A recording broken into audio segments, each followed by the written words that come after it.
Okay,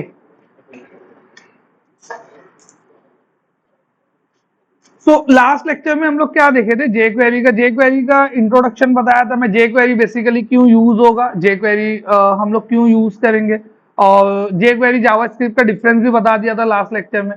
फिर jQuery और JavaScript के डिफरेंस से मेरे को ये समझ में आया कि मेरे को बहुत ज्यादा जावास्क्रिप्ट ना लिखना पड़े, इसके लिए मैं जेक्वेरी को यूज करता हूँ। ठीक है, अब जेक्वेरी को जब मैं यूज करता हूं तो जैसे जावास्क्रिप्ट के अंदर एक फंक्शन होता है document dot gate element by ID, document dot gate elements bye class, document dot gate elements bye tag name, ऐसा करके फंक्शन जावास्क्रिप्ट में होता है। तो ये जो फंक्शन है इसके थ्रू हम लोग क्या करते हैं, इसके थ्रू हम लोग क्या करते हैं, जो पेज होता है, पेज के अंदर डोम स्ट्रक्चर के बारे में बताया था। पेज जो लोड होता है वो डोम स्ट्रक्चर, तो डोम स्ट्रक्चर की एक नोड को एक्सेस करने के लिए हम लोग यूज करते हैं। ठीक है, तो डोम स्ट्रक्चर की एक नोड को एक्सेस करने के लिए हम लोग वो एक नोड का ऑब्जेक्ट निकालने के लिए हम लोग gate element by ID, gate element by class name, gate elements bye tag, ये सब यूज करते हैं। तो जेक्वेरी बोलता है कि तुम इसे गेट एलिमेंट मत लिखो, तुम लिखो डॉलर,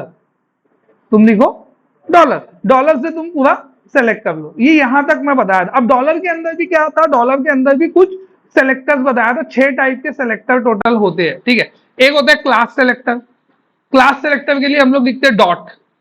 एक होता है तुम्हारा आईडी सेलेक्टर, ठीक है, तो आईडी सेलेक्टर के लिए हम लोग लिखते हैं हैश। एक होता है तुम्हारा टैग सेलेक्टर, टैग का नेम सेलेक्ट करने का, तो उसके लिए हम लोग लिखते हैं सीधा टैग नेम, मतलब हम लोग उसके लिए कुछ नहीं लिखते। एक होता है तुम्हारा कॉन्टेक्ट सेलेक्टर, कॉन्टेक्ट सेलेक्टर के लिए हम लोग लिखते हैं स्पेस। एक होता है तुम्हारा ग्रुप सेलेक्टर, ग्रुप सेलेक्टर के लिए हम लोग लिखते हैं कॉमा। और कुछ होते हैं तुम्हारे स्पेशल सेलेक्टर्स, जो जैसे हो गया स्टार, ठीक है। और एक है तुम्हारा एट्रीब्यूट सेलेक्टर। अगर ये कोई सेलेक्टर भी तुम्हारी ऐसी रिक्वायरमेंट आ गई जो ये कोई भी सेलेक्टर में फिट नहीं हो रही है, ना क्लास में, ना आईडी में, ना कोई और में, तो उस टाइम पे तुम क्या यूज कर लोगे, एट्रीब्यूट सेलेक्टर। जैसे कि कोई तो एक क्वेश्चन किया था कोई एक एट्रीब्यूट का, पता नहीं कोई यहाँ इधर साइड से, कि अगर मेरा type is equal to text है, मतलब type is equal to text है, और मेरे को उसको मेरे को सेलेक्ट करना है, तो मैं कैसे सेलेक्ट करूंगा, तो एट्रीब्यूट सेलेक्टर से हम लोग उसको सेलेक्ट कर सकते हैं। तो अलग अलग टाइप के सेलेक्टर है जो तुमको जेक्वेरी की डॉक्यूमेंटेशन में मिल जाएंगे। और जो कॉमन सेलेक्टर्स थे वो मैं बता दिया। सेलेक्टर्स में बहुत सारी चीज है, ऐसा नहीं कि मतलब ये मत सोचना कि पास तो 4 ही सेलेक्टर हम लोग को बताया यार जेक्वेरी में, तो आज मेरे को मालूम पड़ रहा है 4 साल के बाद कि और इतने सारे सेलेक्टर में है। लेकिन तुमको आगे 3-4 साल तक जो यूज होने वाले हैं ना, वो है डॉट आईडी, और मतलब डॉट मतलब क्लास, हैश मतलब आईडी, और कॉन्टेक्ट सेलेक्टर मतलब स्पेस वाला। इसमें तुम्हारा काम हो जाता है। और 90% प्लेसेस पे हम लोग 2 ही सेलेक्टर यूज करते हैं, हैश और डॉट। न टैग कहीं यूज होता है, ना जल्दी कॉन्टेक्ट कहीं। लेकिन कॉन्टेक्ट यूज होता है कुछ प्लेसेस के ऊपर, कुछ यूआई रिलेटेड स्टफ जो मतलब मेरे को, मैं बहुत बार फेस किया हूं, उसमें हम लोग यूज करते हैं। लेकिन वो शायद तुम लोग यूआई पे काम करोगे तो करोगे फेस, नहीं तो अदरवाइज वो भी यूज में इतने खास नहीं है। लेकिन तुमको याद कौन सा रखना है, इंटरव्यू पर्सपेक्टिव से तुमको याद रखना है आईडी, डॉट आईडी मतलब हैश, डॉट डॉट मतलब क्लास, और कॉन्टेक्स्ट, कॉन्टेक्स्ट का भी पूछता है। और चौथा जो इंटरव्यू पर्सपेक्टिव से याद रखना है स्टार, उसमें शायद बताया भी था, स्टार मतलब ऑल, ठीक है। और एट्रीब्यूट सेलेक्टर इनकेस अगर वो पूछता है कि मगर ये वाला एट्रीब्यूट ऐड करके कैसे करूंगा, तो उसके आंसर में एट्रीब्यूट सेलेक्टर आ जाएगा। कोई भी एट्रीब्यूट के बारे में पूछता है वो, जैसे कि बोलता है कि एक पेज है, ठीक है, एक पेज है, उसमें मेरे को फाइंड करना है कि कितने टेक्स्ट फील्ड डिजेबल्ड है, और वो सब टेक्स्ट फील्ड को, जितने डिजेबल टेक्स्ट फील्ड है उनको सेलेक्ट करके उनका कलर चेंज करना है, उनको सेलेक्ट करके उनका कलर। अब डिजेबल कैसे होता है टेक्स्ट फील्ड, टेक्स्ट फील्ड में जाके एक एट्रीब्यूट लिखते हैं डिजेबल्ड करके, अगर नहीं पता होगा तो सुन लो, ऐसा होता है HTML में, input type equal to text में डिजेबल्ड लिखो तो वो डिजेबल हो जाता है। तो मैं क्या करूंगा, एट्रीब्यूट सेलेक्टर में जाके डिजेबल्ड लिख दूंगा, तो वो क्या करेगा, जहां जहां पेज में उसको टेक्स्ट फील्ड में डिजेबल मिलेगा वो सबको सेलेक्ट करेगा, उसका कलर, बैकग्राउंड कलर चेंज कर दूंगा, या उसको हाइड करना है तो हाइड कर दूंगा, उसको शो करना है तो शो कर दूंगा, उसको कुछ मैनिपुलेट करना है मतलब उसके अंदर कुछ टेक्स्ट लिख देना है कि like this field is disabled by user ऐसा करके लिखना है तो वो भी लिख सकता हूं मैं। बताया था ना लास्ट टाइम के मैनिपुलेट कर सकते हैं हम लोग वैल्यू को, शायद बताया भी था मैं डेफ में इनर एचटीएमएल मैनिपुलेट करके बताया था। तो हम लोग मैनिपुलेट कर सकते हैं डोम एलिमेंट को। तो अगर इसकी जरूरत पड़ेगी तो ये चीज करेंगे। तो यहां तक तो कहानी थी लास्ट लेक्चर की। अब हम लोग आते हैं एक स्टेप ऊपर के, ठीक है मेरे को सब चीज समझ में आ गई, जे क्वेरी बहुत अच्छा है, तुम बहुत कसीदा पढ़ लिए उसका। जे मेरे प्रोजेक्ट में जे क्वेरी है कि नहीं है ये मेरे को समझेगा कैसे? तो कोई भी पेज जो तुम्हारा, जो कोई भी प्रोजेक्ट रहेगा, कोई भी प्रोजेक्ट में तुम असाइन हो जाओ, कल को काम करने लगो, तो अगर मेरे को पता करना है कि मेरे प्रोजेक्ट में जे क्वेरी इंटीग्रेटेड है कि नहीं है, तो प्रोजेक्ट को रन करने का, तो देखो अभी मैं अपने प्रोजेक्ट को ही जो लिया हूं इसको रन करता हूं मैं।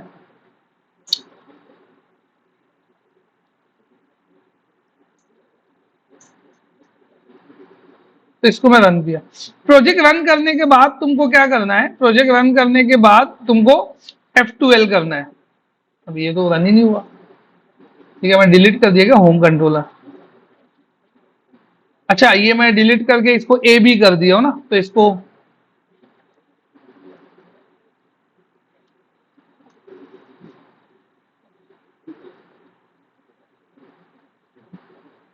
हाँ बी वाला व्यू है, तो देखो ये आ गया। ये मेरा पेज है। ये ब्राउजर में जाने का, F12 प्रेस करने का। F12 प्रेस करोगे तो वो बोलेगा क्या ओपन डेव टूल करना है क्या? तो इसको हम लोग जो F12 से ओपन करते हैं इसको हम लोग क्या बोलते हैं? Dev tool. तो डेव टूल को ओपन करने का, तो डेव टूल ओपन करोगे तो डेव टूल में देखो ऐसे मेनूज आते हैं। एक welcome, elements, console, source, network, performance. तो यहां पे आने का कंसोल में, और कंसोल में आके लिखने का डॉलर। डॉलर लिख के एंटर हिट किए, डॉलर लिख के एंटर हिट किए, अगर ये टेक्स्ट लिखा हुआ आया तो इसका मतलब मेरे प्रोजेक्ट में जेक्वेरी इंटीग्रेटेड है। मतलब ये जो जो पेज में रन किया हूं इसके अंदर जेक्वेरी इंटीग्रेटेड है। अगर जेक्वेरी इंटीग्रेटेड नहीं रहेगा तो क्या आएगा? सवाल ये है। अगर जेक्वेरी इंटीग्रेटेड नहीं होगा तो ये कौन सा पेज है? ये पेज है बी वाला। बी वाले पेज पे मैं आया, ये मेरा बी वाले पेज पे मैं यहां पे आया और इधर पे आके लिखता हूं layout is equal to null. Layout is equal to null लिखने से क्या होएगा? ये जो एप्लीकेशन नेम, मेनू और ये फूटर ये सब जो लोड कर रहा है ना, ये हट जाएगा। ठीक है, तो इसको सेव कर देता हूँ। सेव करके ये पेज को रिफ्रेश किया तो देखो ये पूरा हट गया। अब मैं इसमें डेव टूल में गया, F12 किया, डेव टूल में गया, कंसोल में जाके यहाँ पे लिखा डॉलर, और डॉलर लिख के एंटर हिट किया। देखो अब वो चीज नहीं आई लिखी हुई जो पहले आ रही थी। मेरी बात समझ में आई? मतलब ये पेज में जे क्वेरी नहीं है। क्लियर है क्या चीज बताया मैं? तो सबसे पहला काम मेरा यही रहेगा कि जे क्वेरी है कि नहीं है वो टेस्ट करो। अगर नहीं है तो मैं कैसे ऐड करूंगा? ठीक है, तो नेक्स्ट पार्ट आता है, नेक्स्ट पार्ट आता है कि how can I integrate J query in my MVC project, कि मैं कैसे उसको इंटीग्रेट करूंगा। तो इंटीग्रेशन का जो पार्ट है ना, इंटीग्रेशन का पार्ट मैं मिनिफिकेशन बंडलिंग के प्रैक्टिकल में बता दूंगा। फिलहाल इंटीग्रेटेड जे क्वेरी को हम लोग यूज कर लेते हैं। तो ये क्यों इंटीग्रेटेड जे क्वेरी, अभी क्यों जे क्वेरी निकल गया यहां से? क्योंकि मैंने लेआउट निकाल दिया। तो मैं ये हटा देता हूं, वापिस से ये पेज खूबसूरत बन जाएगा पहले जैसा। अभी यहां पे मैं डॉलर लिखा तो अभी आ गया। क्लियर है? ये इतना क्लियर है? ठीक है। अब जेक्वेरी से, जेक्वेरी मैं क्यों यूज कर रहा हूं? जेक्वेरी से मेरे को करना क्या? मेरे एमवीसी में जेक्वेरी मेरे को क्यों लगेगा?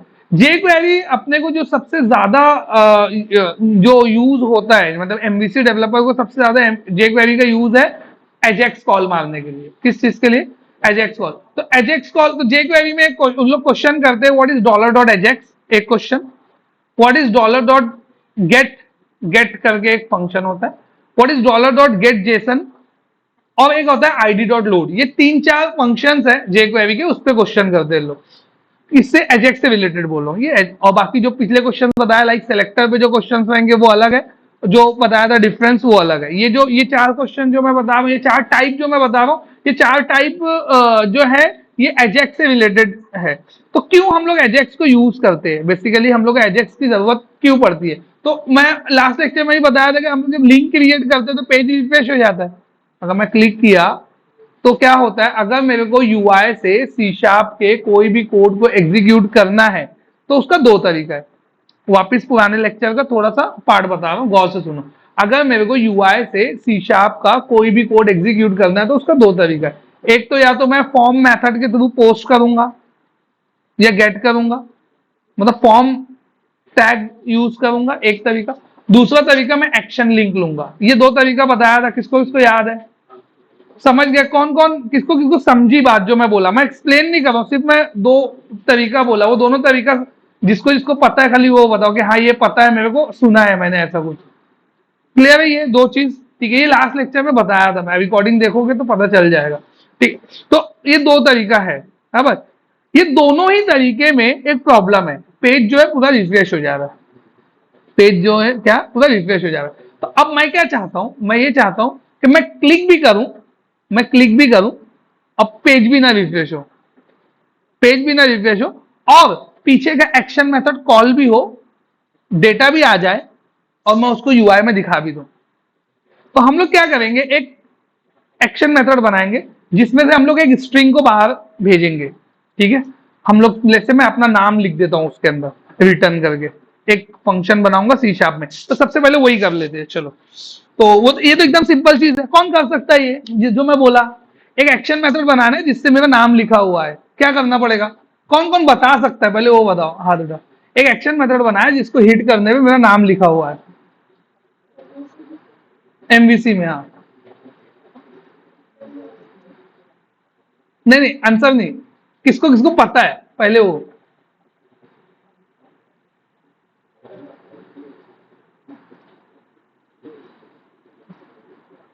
उसामा, अबे तू ही है ना उसामा? मैं तो बताता ही हूँ सब, तू तो बता।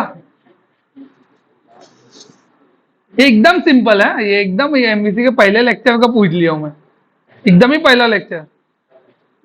तो पहला लेक्चर बोला तो उसको याद है? अच्छा अच्छा, वो क्या, हाँ मतलब मैं सही सोच रहा था।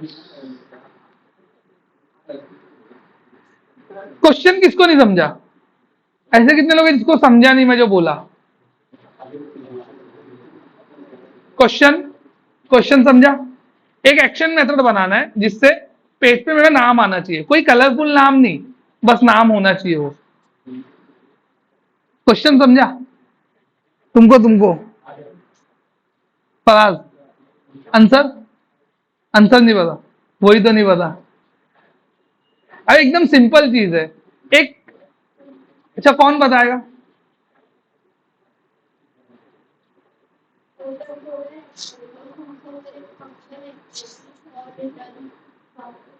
रिटर्न टाइप क्या रहेगा?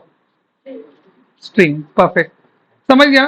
मैं एक फंक्शन लूंगा, एक्शन रिजल्ट रिजल्ट लेने की जरूरत नहीं है, स्ट्रिंग ले लूंगा, रिटर्न में फहाद, तो कर देता हूं मैं। ये एकदम सिंपल क्वेश्चन था यार, मतलब ये अगर ये भी तुमको नहीं आ रहा है इसका मतलब तुम सही में नहीं देख रहे वीडियो। मैं अब इसके आगे क्या ही बोलूं। तो मैं एक कंट्रोलर ले लेता हूं,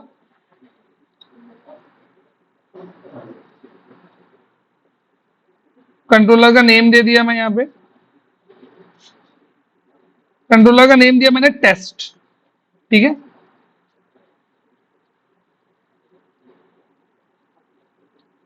टेस्ट कंट्रोलर के अंदर मैं एक फंक्शन ले लूंगा, पब्लिक फंक्शन।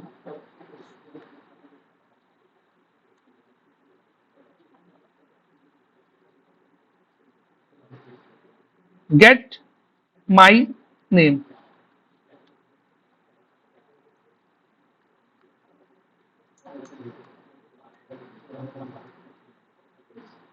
ये एकदम सिंपल सा कोड था। इससे सिंपल एक्शन मेथड भी नहीं हो सकता।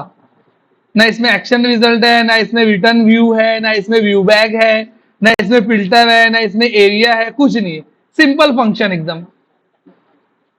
मेरे को ऐसा लगा था कि सब लोग आंसर दे लेंगे, ये मेरा भ्रम था।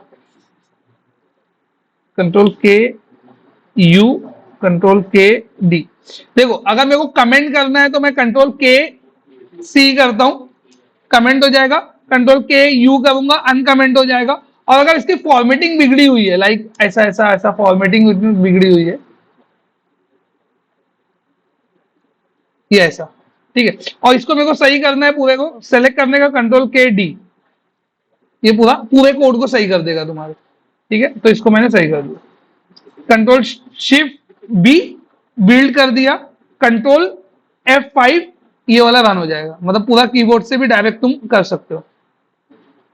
तो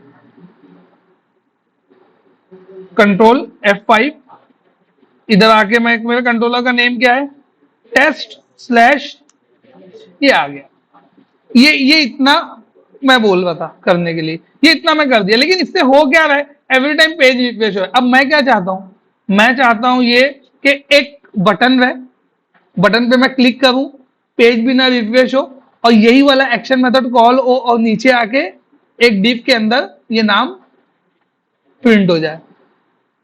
मेरी बात समझ में आई क्या बोल रहा हूँ? तो पहले यूआई डिजाइन कर लेते हैं इसके लिए। तो अब इसके लिए जो एक्शन मेथड लगेगा वो लगेगा, तो मैं यूआई डिजाइन करने के लिए एक्शन मेथड बना लिया, शो नेम एक्शन मेथड का नाम ले लिया, और यहां पे लिखा return view. Control shift B किया, शो नेम को मैं एग्जीक्यूट किया, जिससे पूछूंगा वही जवाब देगा। ये एरर कैसे सॉल्व होएगा, खत्ताब व्यू ऐड करना पड़ेगा। वेरी गुड, क्या करना पड़ेगा, कैसे? बोले उसने बोला व्यू ऐड करना पड़ेगा, तो व्यू ही ऐड करना पड़ेगा। अब कैसे व्यू ऐड करना पड़ेगा, कहां पे जाऊं, व्यू में गया,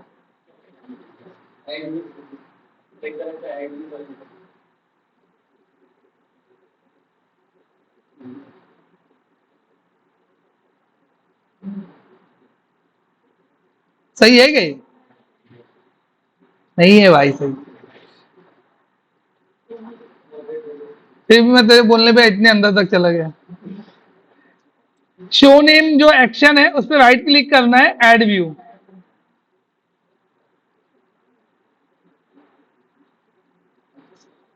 ये शो नेम आ गया, कंट्रोल शिफ्ट बी, यहां पे ये पेज आ गया। ठीक है, अब ये पेज तो मेरे को दिखने लगा, अब मेरे को क्या करना है, यूआई डिजाइन करना है। तो मैं यहां पे आके पहले एक लेबल लिखा, लेबल के अंदर नहीं, पहले डायरेक्ट एक बटन ले लेता हूं मैं, input type is equal to button.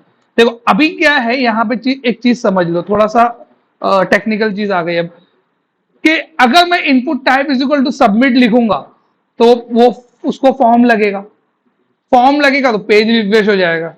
तो मैं input type is equal to submit वाली बटन नहीं ले सकता अगर तुमको जेक्वेरी का कॉल मारना है तो। मेरी बात समझ में आई? अगर मैं input type is equal to submit लिखूंगा तो सबमिट का डिफॉल्ट बिहेवियर क्या है, फॉर्म को सबमिट करता है, पेज को रिफ्रेश करता है। तो मैं यहाँ पे input type is equal to submit नहीं लिखूंगा, instead of input type is equal to submit मैं क्या लिखूंगा, input type is equal to button. Interview में क्वेश्चन करता है what is the difference between input type is equal to submit and input type is equal to button. अब बोल सकते हो डिफरेंस, अगर मेरे को फॉर्म को सबमिट करना है और पेज को रिफ्रेश करना है तो उस टाइम पे मैं क्या लूंगा, input type equal to submit. और अगर मेरे को एजेक्स कॉल मारना है, एजेक्स कॉल मतलब बिना पेज रिफ्रेश हुए मेरे को सर्वर के कोई कोड को एग्जीक्यूट करना है या यूआई के कोई फंक्शन को कॉल करना है, तो उस टाइम पे मैं input type equal to button लूंगा, जो कि मेरे पास अभी वही रिक्वायरमेंट है। तो मैं इसके लिए instead of input type equal to submit के बदले मैं क्या ले लिया, input type equal to button.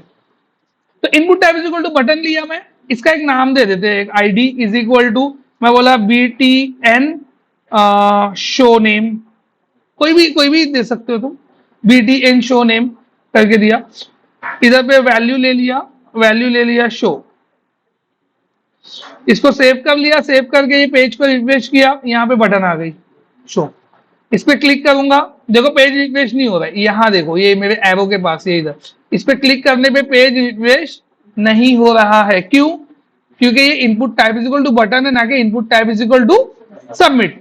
यहां तक क्लियर है सबको? यहां तक किसी को कोई डाउट है जो मैं ऐसा किया जो नहीं समझ में आया? कुछ नहीं किया हूं मैं एक एक्शन मेथड पीछे बना के रखा हूं जिसको मैं कॉल करना चाहता हूं, जो मेरा C# का कोड है, एकदम सिंपल सा कोड है, तो इसके लिए मैं खाली उसमें एक नाम रिटर्न कर दिया। दूसरा, मैं एक UI में आके एक HTML की एक बटन लिया हूं, जो बटन है input type equal to submit, और कुछ नहीं है इसके अंदर। ऐसा कुछ कोई है जिसको नहीं क्लैरिटी आ रही है सिवाय शुरैम के? वो तो चलती में चढ़ा है ना। तो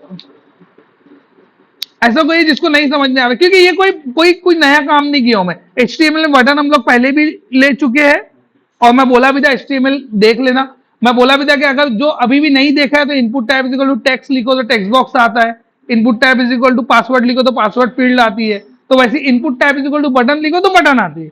और फॉर्म टैग के अंदर जो हम लोग को बटन बनाना होता है वो सबमिट बटन होती है, वो डिफरेंट बटन होती है। जो मैंने अभी जो बटन दिया वो डिफरेंट बटन है। तो ये चीज सिर्फ मैं एक्सप्लेन किया हूं, इतना क्लियर है यहां तक? ठीक है, आ जाते हैं हम लोग इसके क्लिक पे। देखो इसका क्लिक इवेंट मेरे को लिखना है, मैं चाहता हूं कि इसके क्लिक पे कुछ एक्शन परफॉर्म हो। अब मैं यूज करूंगा यहां से jQuery।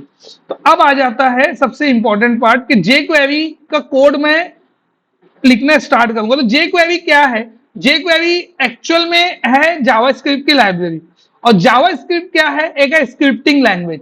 और अगर मेरे को मेरे पेज में कोई भी स्क्रिप्टिंग लैंग्वेज यूज करनी हो, रिगार्डलेस ऑफ एनी लैंग्वेज, कोई भी स्क्रिप्टिंग, VB स्क्रिप्ट हो, जावा स्क्रिप्ट हो, जे स्क्रिप्ट हो, कोई भी स्क्रिप्ट मेरे को मेरे HTML पेज में डालना रहेगा, तो उसके लिए एक टैग होता है स्क्रिप्ट, वो टैग के अंदर ही तुमको स्क्रिप्ट लिखना पड़ेगा। तो मैंने एक स्क्रिप्ट टैग ले लिया, ये इतना समझा? ये इतना समझा? तो मतलब मेरे को स्क्रिप्ट लिखना है, इसके लिए मैंने स्क्रिप्ट टैग लिया। अब स्क्रिप्ट टैग लेने के बाद मैं यहाँ पे स्क्रिप्ट लिखने स्टार्ट करूंगा। तो कोई भी जावा स्क्रिप्ट का जो कोड होता है, कोई भी जावा स्क्रिप्ट का कोड होता है, वो उसको रन होने के लिए दो चीज की रिक्वायरमेंट लगती है, दो बेसिक रिक्वायरमेंट है। फर्स्ट रिक्वायरमेंट, पेज पूरा लोड हो चुके रहना चाहिए, पेज पूरा लोड हो चुके रहना चाहिए। और दूसरी रिक्वायरमेंट, जहां पे भी मैं जावा स्क्रिप्ट को के कोड को लिख रहा हूं उससे पहले जावा स्क्रिप्ट की लाइब्रेरी रेफरेंस हो चुके रहना चाहिए। अब ये कोड को थोड़ा, ये सेंटेंस को थोड़ा सा इलिस्ट्रेट करने के लिए मैं मेरे पेज पे आता हूं। ठीक है, ये मेरा पेज है, ये मेरे पेज में आके मैं किया राइट क्लिक करके व्यू सोर्स पेज, तो ये मेरे पेज का कोड है, सोर्स पेज है। ठीक है, तो ये सोर्स व्यू में आया मैं, और यहां पे मैं देखता हूं कि कहां पर जावा jQuery की लाइब्रेरी रेफरेंस्ड है। तो jQuery की लाइब्रेरी रेफरेंस है लाइन नंबर 44 के अंदर, दिख रही है? यहां पे jQuery की लाइब्रेरी रेफरेंस है। मैं बताया भी था कि jQuery को यूज करने के लिए कुछ नहीं करना है, jQuery की तरफ से एक JS फाइल आती है, वो अपने पेज में डाल देना है। तो ये ऑलरेडी डाली हुई है, ये ऑलरेडी डाली हुई है, और ये चीज और डिटेल में एक्सप्लेन होगी इंटीग्रेशन जब बताऊंगा तब। अभी हम लोग समझ लेते jQuery है, जैसे भी है चाहे है। तो यहाँ पे लाइन नंबर 44 में इसने बताया है कि jQuery की लाइब्रेरी यहाँ पे है। तो अब इसके बाद मतलब लाइन नंबर 45, 46, 47, 48 यहाँ पर भी मैं कहीं तो कोड करूंगा तभी चलेगा। अब ये कोड है किधर? क्वेश्चन ये है, ये कोड है फूटर के भी नीचे। ये कोड कहाँ है? फूटर के भी नीचे। फूटर कहाँ है? फूटर है मेरा लेआउट में। देखो यहां पे आऊंगा लेआउट में तो फूटर दिखता है। शेड में गया, शेड में लेआउट है, ये लेआउट यहाँ ये दिखा ASP.NET एप्लीकेशन, ये दिखा फूटर, ये तो ये लाइन नंबर 39, 40, 41 जो बना है वो ये लाइन नंबर 30, 31, 32 से बना है। मतलब ये कोड रेफरेंस बता रहा हूं मैं। ये लाइन नंबर 30, 31 और 32 में जो कोड किया हूं उससे सोर्स पेज में 39, 40, 41 लाइन जनरेट हुई है, ये मैं बोला। अब अगर मैं मेरा कोई कोड किया, लाइक जैसे मैंने यहां पे कोई कोड लिखा, अब मैं क्या करता हूं इसके अंदर जस्ट एक मेरा नेम लिख के देखता हूं। ठीक है, और मैं देखता हूं कि यहां कोड अगर मैं लिखता हूं तो पेज में कहां आता है। ये अगर मैं यहां लिखता हूं तो ये पेज में आता किधर है, प्लेस तो मालूम पड़ेगी जा किधर है वो। तो मैंने इसको सेव किया, सेव करके इसको रिफ्रेश किया, तो देखो कहां आया, ये लाइन नंबर 37 में, और लाइब्रेरी कहां रेफरेंस है? लाइन नंबर 48 में। तो अगर मैं वहां jQuery को जहां मैं अपना नाम लिखा हूं तो चलेगा क्या? नहीं चलेगा। यही गलती 90% MVC डेवलपर करते हैं और बोलते हैं मेरा jQuery का कोड ही नहीं चलता।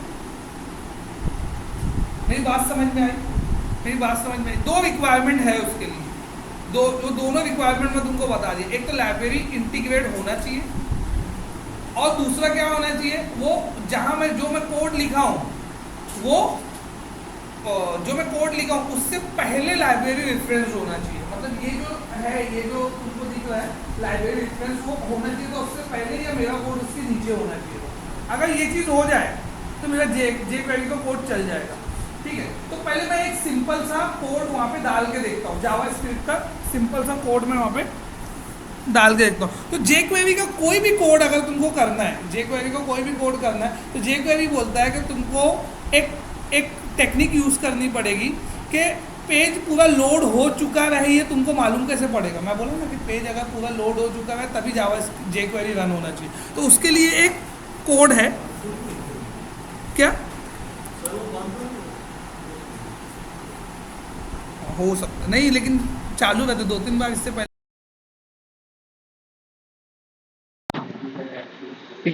तो जे क्वेरी बोलता है कि तुम पहले चेक करो कि डॉक्यूमेंट पूरा लोड हुआ है कि नहीं। तो उसको मैं चेक कैसे करूंगा? अब जो मेरा डॉक्यूमेंट है, मैं डॉक्यूमेंट ट्री बताया था, टॉप पे विंडो, विंडो के नीचे डॉक्यूमेंट, डॉक्यूमेंट के नीचे हेड, बॉडी, फिर उसके नीचे पूरा डॉक्यूमेंट, मतलब पूरे एलिमेंट्स, ऐसा है। तो मैं बोला डॉलर लिख के अगर मैं ये चीज लिखूं डॉक्यूमेंट, इसका क्या मतलब होता है पता है? इसका क्या मतलब होता है? मैं सेलेक्ट करना चाह रहा हूं, मैं डॉक्यूमेंट ऑब्जेक्ट मॉडल से डॉक्यूमेंट को ही सेलेक्ट करना चाह रहा हूं, मतलब मेरे को डॉक्यूमेंट को मैनिपुलेट करना है। तो ये लाइन में लिखा।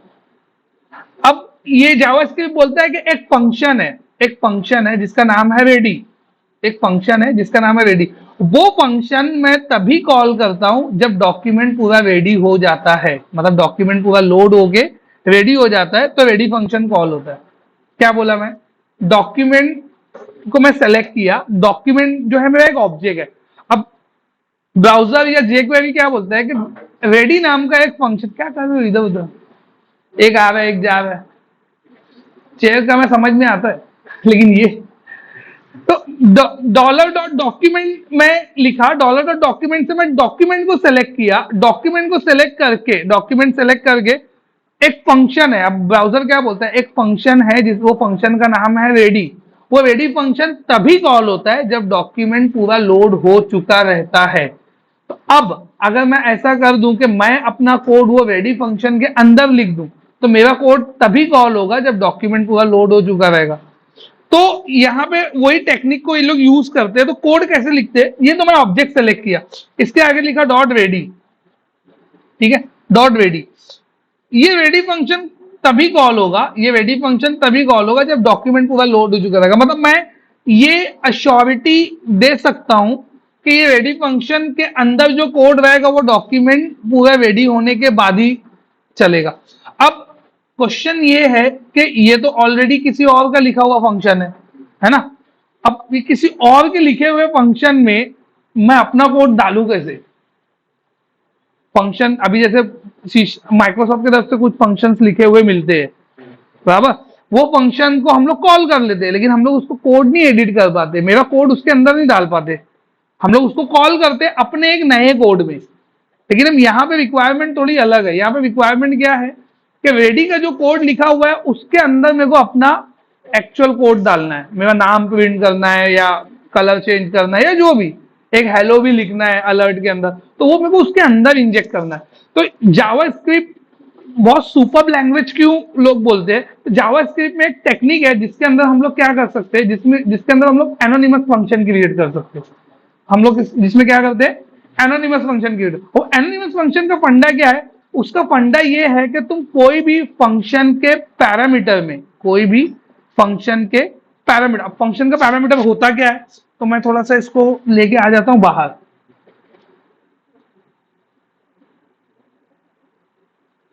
ये मेरा एक फंक्शन है ऐड, बराबर, इसको मैं बोलता हूं फंक्शन। इसके पैरामीटर मतलब ये 10,20, इसको मैं बोलूंगा पैरामीटर या आर्ग्यूमेंट, ठीक, मतलब जो वैल्यू गई है, तो मैं फिलहाल पैरामीटर बोल रहा हूं, तो मैं a,b बोल देता हूं यहाँ पे, ठीक है, इसको मैं बोलूंगा पैरामीटर। तो फंक्शन के पैरामीटर के अंदर मैं क्या कर सकता हूं? पूरा एक फंक्शन इंजेक्ट कर सकता हूं। फिर से बोलो, गौर से सुनो, फंक्शन के पैरामीटर के अंदर मैं क्या कर सकता हूं? पूरा एक फंक्शन इंजेक्ट कर सकता हूं। यूजुअली हम लोग क्या करते हैं, यूजुअली बहुत अजीब और गरीब कंसेप्ट लगता है सुनने के मतलब जो लोग ऊप्स पढ़े हैं उन लोगों को। तो यहां पे मैं क्या इंजेक्ट कर सकता हूं? 10, 20, 30, 40, कोई स्ट्रिंग, कोई ऑब्जेक्ट, एक वैल्यू, जावास्क्रिप्ट बोलता है यहाँ पे तुम पूरा फंक्शन डाल दो, मतलब ये तो है ही ऑलरेडी फंक्शन, इसके अंदर ही पूरा फंक्शन डाल दो, और वो फंक्शन इसके अंदर जाएगा और वो कोड फंक्शन के कोड में मर्ज हो जाएगा। ये टेक्निक जावास्क्रिप्ट देता है। तो ऐसी टेक्निक सी शार्प में भी है, ऐसा नहीं कि खाली जावास्क्रिप्ट में ही है, अभी आगे आएगी वो, मैं अभी वो टॉपिक टच नहीं किया सी शार्प में। तो यहाँ पे इसके लिए टच करना पड़ रहा है क्योंकि जेक्वेरी के लिए वो सबसे मस्ट चीज है। जेक्वेरी के लिए सबसे पहला पार्ट वही है जो लोगों को समझ में नहीं आता, जिसकी वजह से लोग पीछे हट जाते हैं जेक्वेरी से।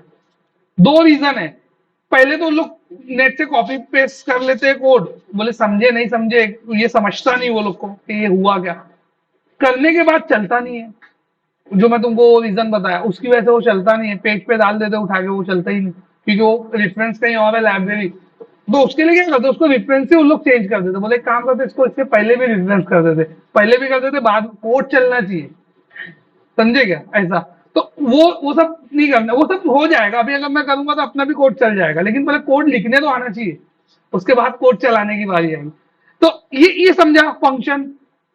फंक्शन के अंदर यूजुअली मैं कोई नंबर पास कर सकता हूं, 10 20 30 40 50 60, लेकिन अगर फंक्शन के पैरामीटर में मैं एक दूसरा फंक्शन की बॉडी को पास करूं, फंक्शन के पैरामीटर में मैं एक दूसरे फंक्शन की बॉडी पास करूं, तो इसको ये जो कंसेप्ट है ना, ये बोलते हैं हम लोग फंक्शन इंजेक्शन, मतलब पैरामीटर में हम लोग पूरे फंक्शन को इंजेक्ट कर रहे। तो अब देखो ये होता कैसे है, ये होता ऐसे है कि ये फंक्शन है, इसके पैरामीटर में जाके मैं लिखा फंक्शन। अब वो बोले अब ये जो फंक्शन नया लिखा उसका नाम क्या है, मैं बोला उसका नाम नहीं। तो जो फंक्शन का नाम नहीं है that function is known as anonymous function. बहुत सारे लोग कमेंट करके अपना नाम एनोनिमस लिखते हैं ना, तो एनोनिमस का मतलब नाम नहीं बताना है या उसका कोई नाम है ही नहीं। तो ये फंक्शन का नाम नहीं है, तो मैं बोला नाम मत लिख, सीधा ब्रैकेट लगा दे, मैं समझ लूंगा फंक्शन। फिर बोला उसकी बॉडी में क्या लिखा है, तो बॉडी किससे लिखते हैं, ऐसे लिखते हैं ना, एक ब्रैकेट लगाते हैं, ब्रैकेट को क्लोज करते हैं, तो ये फंक्शन की बॉडी है। तो यहां पे जो मैं कोड लिखूंगा, ये कोड जो है कब चलेगा, जब रेडी कॉल होगा तब। और रेडी कब कॉल होगा, जब पेज रेडी होगा तब। इसका मतलब ये कोड कब चलेगा, जब पेज रेडी होगा तब। एज सिंपल एज, यही तो बताना था। तो अब ये मैं कर क्या दिया, ये जो लाइन नंबर 10 18 बोलो, लाइन नंबर 10 में जो है, लाइन नंबर 10 का कोड को मैं रेडी फंक्शन के साथ में क्या कर दिया, इंजेक्ट कर दिया। और वो जो फंक्शन जो मैं लिखा हूं, जो फंक्शन कीवर्ड लिखा हूं रेडी के बाद जो फंक्शन कीवर्ड है, वो फंक्शन कीवर्ड बेसिकली क्या है, वो फंक्शन कीवर्ड एक एनोनिमस फंक्शन है।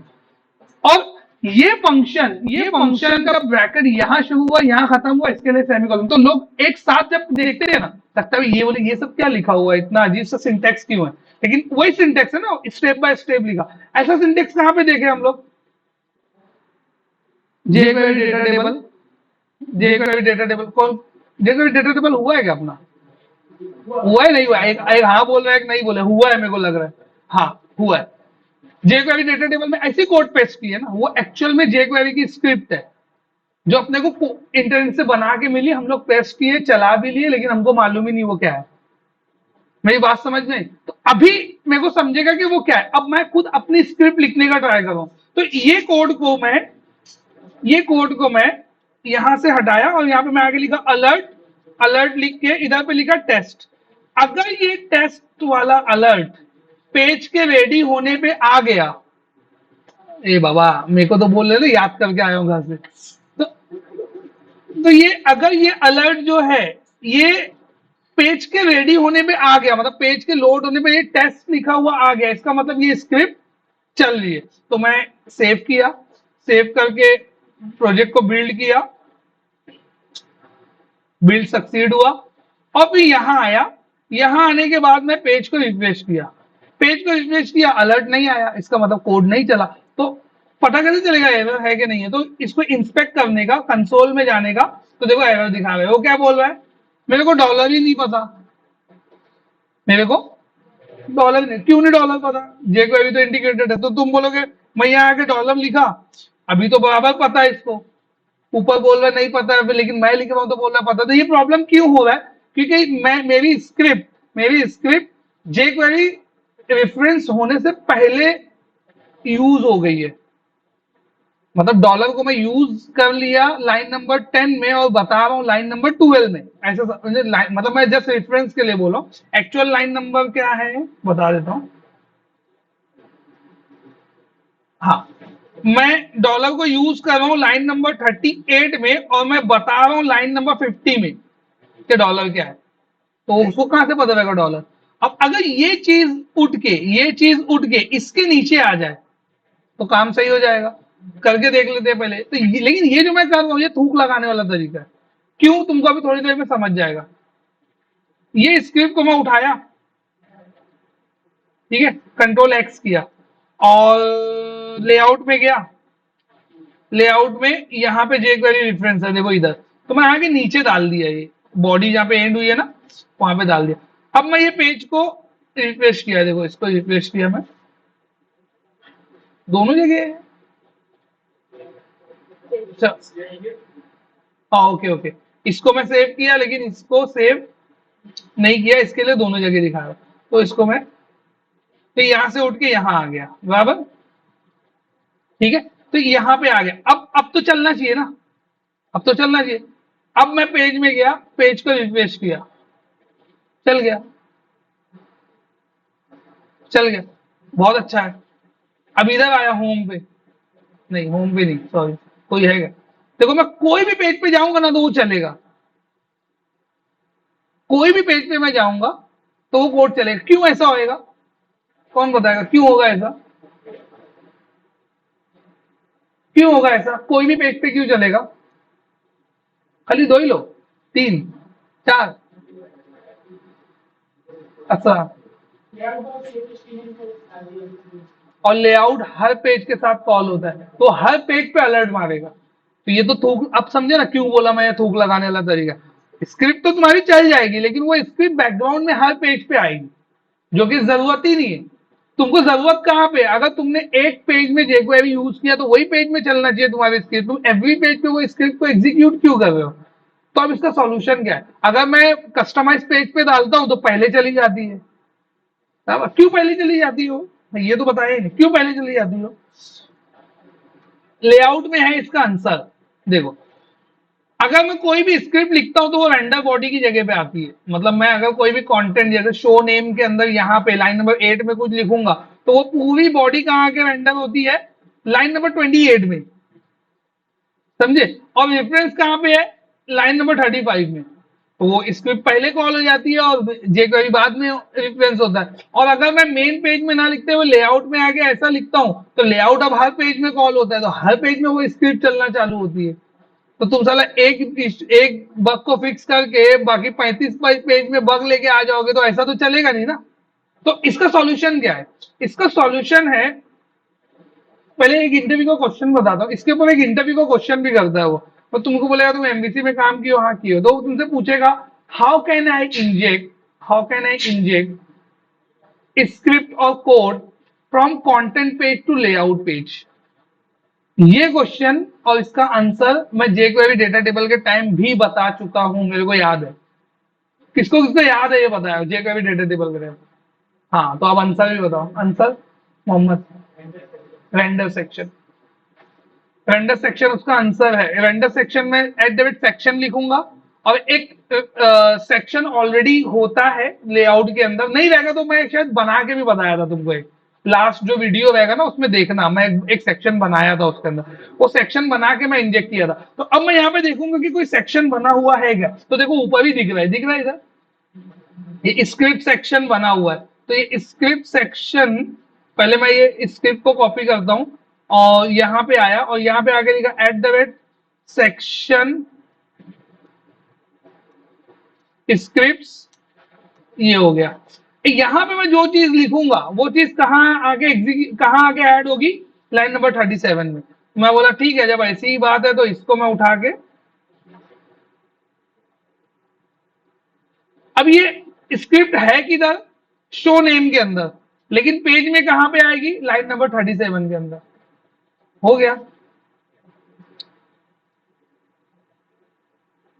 अब मैं ये व्यू सोर्स करता हूं इसका, तो देखो मैं ऐड किया हूं उसको शो नेम में यहां पर, इधर इनपुट के नीचे, लेकिन वो आई कहाँ पे है, यहाँ पर। अब ये मेरा कोड चल गया। अब ये पेज को रिफ्रेश करो, टेस्ट आ गया। अब एवरी पेज पे नहीं आएगा क्योंकि खाली यही पेज लोड होने पे वो स्क्रिप्ट लोड होगी। ठीक है, ये तो समझ में आ गया कि जावा स्क्रिप्ट सॉरी जे क्वेरी की स्क्रिप्ट जो है ऐसे लिखते हैं। जब भी मैं लिखूंगा तो जे क्वेरी की स्क्रिप्ट डॉक्यूमेंट डॉट रेडी के अंदर जाके मैं लिखूंगा। अब मेरे को करना क्या है, मेरे को करना ये है, अच्छा यहां तक किसी को कोई डाउट है? यहां तक जो मैं बताया, ये मैं क्या किया, ये मैं पूरा स्ट्रक्चर बताया तुमको कि एक अगर एकदम न्यू पेज है उसमें तुमको अपनी जावा स्क्रिप्ट तुमको लिखना स्टार्ट करना है तो तुम कैसे करोगे। तो ये तरीके से हम लोग उसको कर सकते हैं। अब ये तो हो गया। ये होने के बाद अब मेरे को करना क्या है कि ये शो बटन पे क्लिक करने पे मेरे को इवेंट परफॉर्म करना है।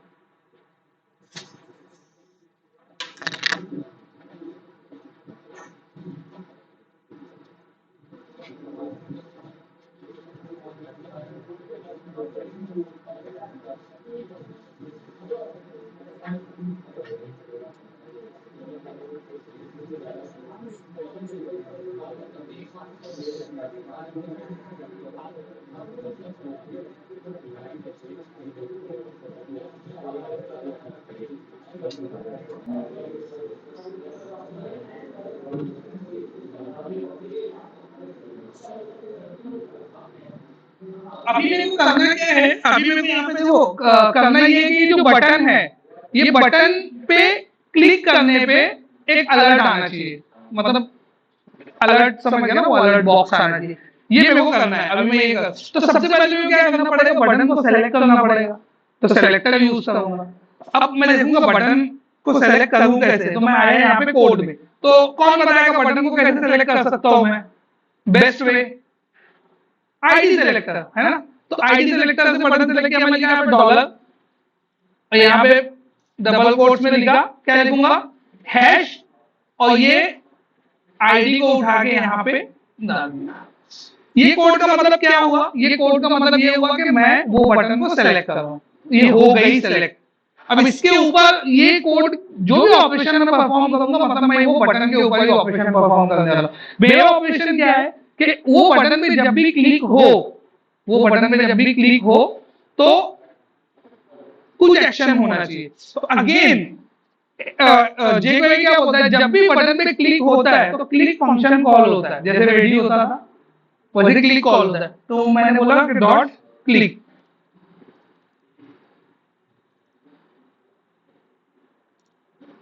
ठीक। अब यहाँ पे अगेन वही सिचुएशन आ गई कि जब क्लिक कॉल हो तो उसके साथ में मेरा कोड भी कॉल हो जाना चाहिए। कैसे करूंगा,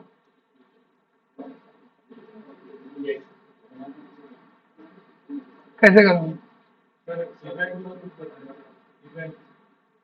इवेंट इवेंट कुछ वर्ड ही नहीं बोला हूं अभी, अभी बोलूंगा। अभी मैं क्वेश्चन कुछ और किया, मैं ये बोला कि जैसे डॉक्यूमेंट के साथ में रेडी फंक्शन कॉल होता था, बराबर, तो उसमें मेरे को मेरा कोड को इंजेक्ट करने के लिए मैं क्या करता था कि रेडी का कोड कॉल हो तो मेरा कोड भी कॉल हो जाए। अब मैं यहाँ पे अगेन चाह रहा हूं कि शो, कोई भी बटन पे क्लिक करेगा तो क्लिक फंक्शन कॉल होगा, तो क्लिक का कोड कॉल हो तो मेरा कोड भी कॉल हो जाए। तो मैं अपने कोड को कहाँ लिखूंगा, ये मेरा क्वेश्चन है, मतलब एकदम डिटेल में। जिसको नहीं समझा रहेगा तो अभी समझ जाना चाहिए। क्लिक के अंदर हम लोग क्या करेंगे, एनोनिमस फंक्शन इंजेक्ट करेंगे जैसा हम लोग रेडी में किए थे सेम। तो मैं यहाँ पे आगे क्या लिखूंगा, फंक्शन, एनोनिमस फंक्शन, फंक्शन का ब्रैकेट, अब बोला अलर्ट, और इसको बोला क्लिक्ड।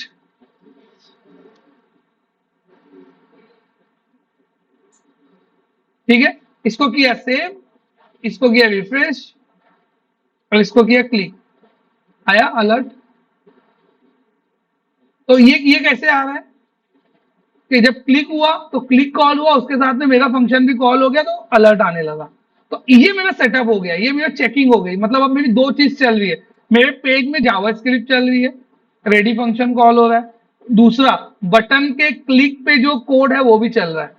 अब मैं क्या करूंगा, अब मेरे को करना क्या है, बटन के क्लिक पे मेरे को क्या करना है, मेरे सी शार्प के फंक्शन को कॉल करना है। तो क्लिक पे मेरे को अलर्ट नहीं दिखाना है, मेरे को क्या करना है, सी शार्प के फंक्शन को कॉल करना है। सी शार्प के फंक्शन को कॉल करने के लिए कोई यूआरएल होगा, ऑब्वियसली मतलब मेरा एमवीसी का कोई भी फंक्शन को कॉल करने के लिए एक यूआरएल बनता है, तो वो यूआरएल यहाँ पे मेरे को पहले लेके आना पड़ेगा, सबसे पहला काम। तो देखो सी शार्प अगर तुमको जब भी जावास्क्रिप्ट से सी शार्प का फंक्शन कॉल करना पड़े तो ऑलवेज नीड किस चीज की लगेगी? एजेक्स। एजेक्स, यहीं से तो बात शुरू हुई थी, यहीं से बात शुरू किया था ना कि मेरे पास एक सी शार्प में फंक्शन है, उसको मेरे को यूआई से कॉल करना है और पेज भी रिफ्रेश नहीं करना है, तो जरूरत किसकी है? एजेक्स। एजेक्स कॉल करने के लिए, एजेक्स कॉल करने के लिए जब भी मेरे को एजेक्स कॉल करना रहेगा तो मैं लिखूंगा $.ajax करके, और पहले पैरामीटर में मैं बोलूंगा कि ये यूआरएल है। यूआरएल मतलब कौन सा यूआरएल? जहां पे वो सी शार्प का फंक्शन है वो यूआरएल। पहले पैरामीटर में क्या बताऊंगा? यूआरएल, और दूसरे पैरामीटर में बताता हूं सेटिंग्स। पहले पैरामीटर में क्या बताता हूं? यूआरएल, और दूसरे पैरामीटर में सेटिंग। देखो मैं लिख रहा हूं, गौर से देखो, तो मैं लिखूंगा यहाँ पे $.ajax, ये फंक्शन है। ये हो गया मेरा पहला पैरामीटर और ये हो गया मेरा दूसरा पैरामीटर। पहले पैरामीटर में मैं क्या बोलूंगा? यूआरएल। तो मैंने बोला एक यूआरएल रहेगा। कौन सा यूआरएल?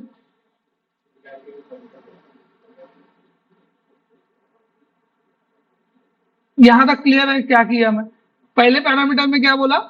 यूआरएल, डाल दिया यूआरएल। दूसरे पैरामीटर में क्या बोलते हैं? सेटिंग।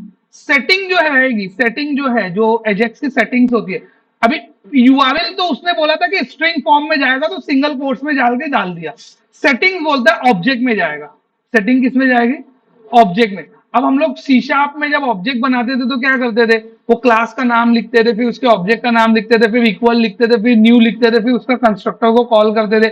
इतना कुछ करने के बाद एक ऑब्जेक्ट बनता था। जावास्क्रिप्ट बोलता था कि, जावास्क्रिप्ट बोलता है कि ये सब कहानी करने की जरूरत नहीं है, अगर तुमने ये चीज लिखी मतलब ये ऑब्जेक्ट है, हो गया ऑब्जेक्ट।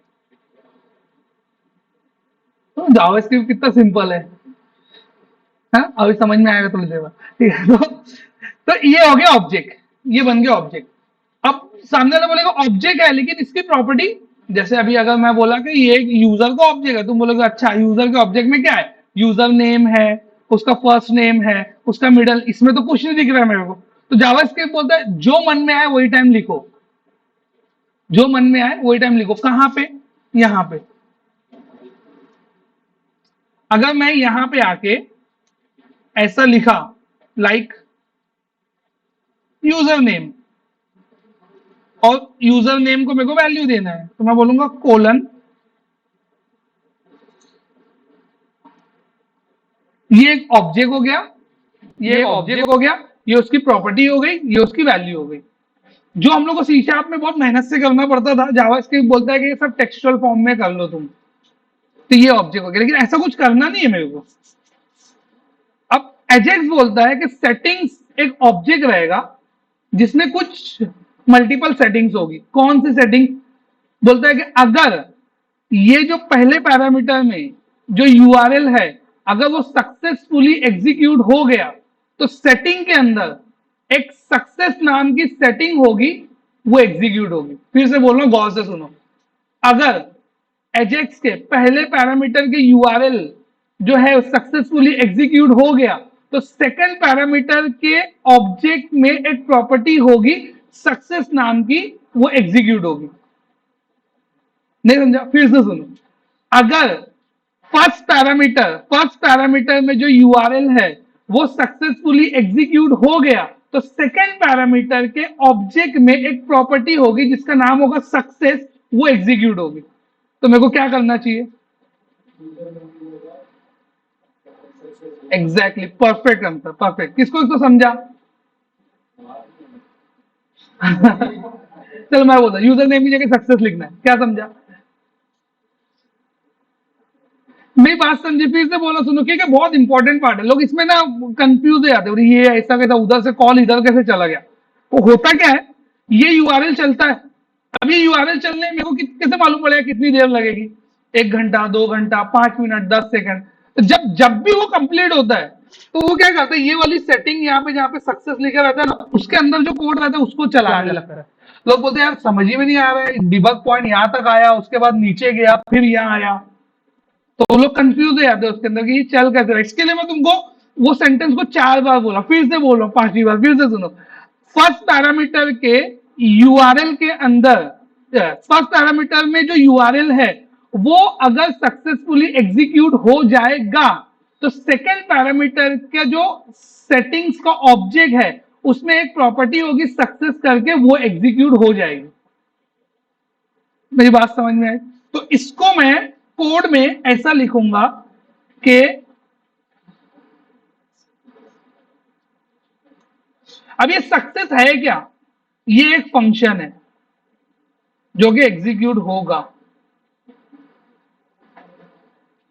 Again anonymous function. जो कोड कितना कॉम्प्लिकेटेड हो जाता है, जो पूरा कोड एक साथ तुम किसी को दिखाओगे बोले क्या, ये क्या है कीड़े मकोड़े, कोड एकदम कॉम्प्लिकेटेड हो जाता है। यहां से देखने से स्टार्ट करोगे तो कहां ब्रैकेट शुरू हो रहा है कहां खत्म हो रहा है किसको समझ नहीं आएगा, लेकिन तुम स्टेप बाय स्टेप करोगे तो समझेगा।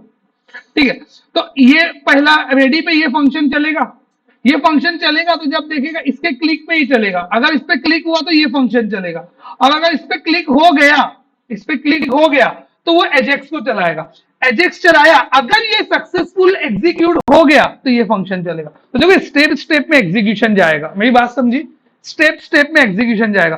तो अगर ये सक्सेस हो गया तो ये सक्सेस से ये यूआरएल चलने के बाद जो डेटा रहेगा वो कहां जाएगा, वो कहां मिलेगा मेरे को, वो मिलेगा मेरे को यहां। तो यहां पे एक वेरिएबल ले लेता हूं रिस्पॉन्स टेक्स्ट, तो ये यूआरएल जो सक्सेसफुली एग्जीक्यूट होगा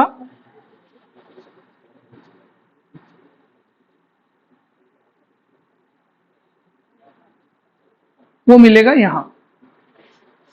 अब एक सीधा सा क्वेश्चन, ये जो शो नेम है, शो नेम से क्या रिटर्न हो रहा है, नेम मतलब फहद, ठीक है, वो कहां पे आएगा जावास्क्रिप्ट में,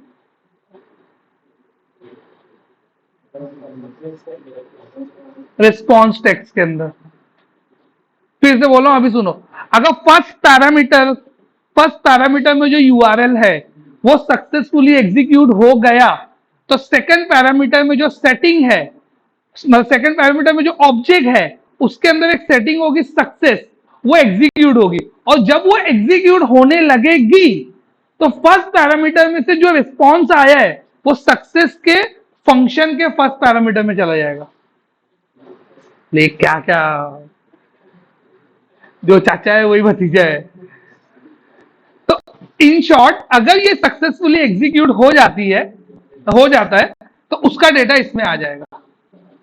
मैं ये क्यों घड़ी घड़ी रिपीट करा रहा हूं, एग्जीक्यूशन में बहुत, देखो ये कोड तो तुमको कहीं भी मिल जाएगा, इंटरनेट पे डालोगे, चैट जीपीटी बोलोगे, कोई बोलोगे निकाल के दे देगा, कोई भी बना के भी दे देगा, लेकिन तुमको एग्जीक्यूशन का फ्लो नहीं समझेगा।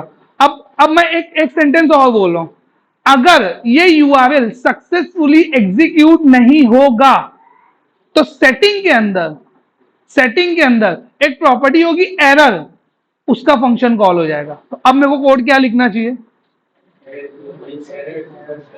आधे लोग को समझ रहा है, एरर इज इक्वल टू,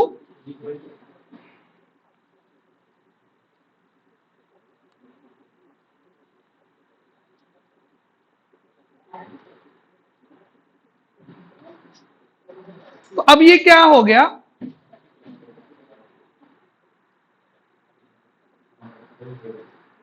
अब ये क्या हो गया, अब फिर से बोलो, देखो ये यूआरएल अगर सक्सेसफुली एग्जीक्यूट हो गया तो डायरेक्ट ये सक्सेस को कॉल करेगा और जो सक्सेस टेक्स्ट आया है वो यहां आ जाएगा, और अगर ये यूआरएल सक्सेसफुली एग्जीक्यूट नहीं हुआ, एरर आ गया, तो ये क्या करेगा, एरर में जाएगा और किस वजह से एरर आया, मतलब एरर मैसेज क्या है वो यहां आ जाएगा।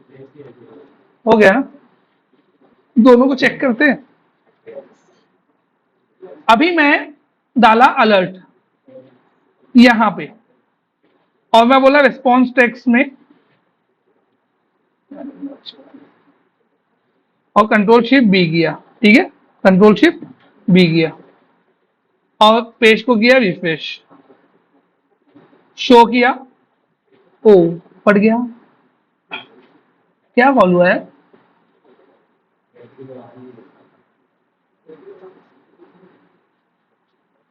अरे कौन बताया क्या हुआ, कौन बताया क्या हुआ, फिर से देखो, अलर्ट आया, लेकिन अलर्ट में क्या आया,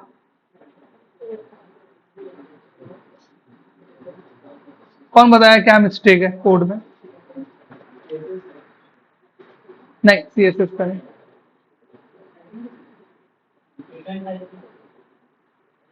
नहीं,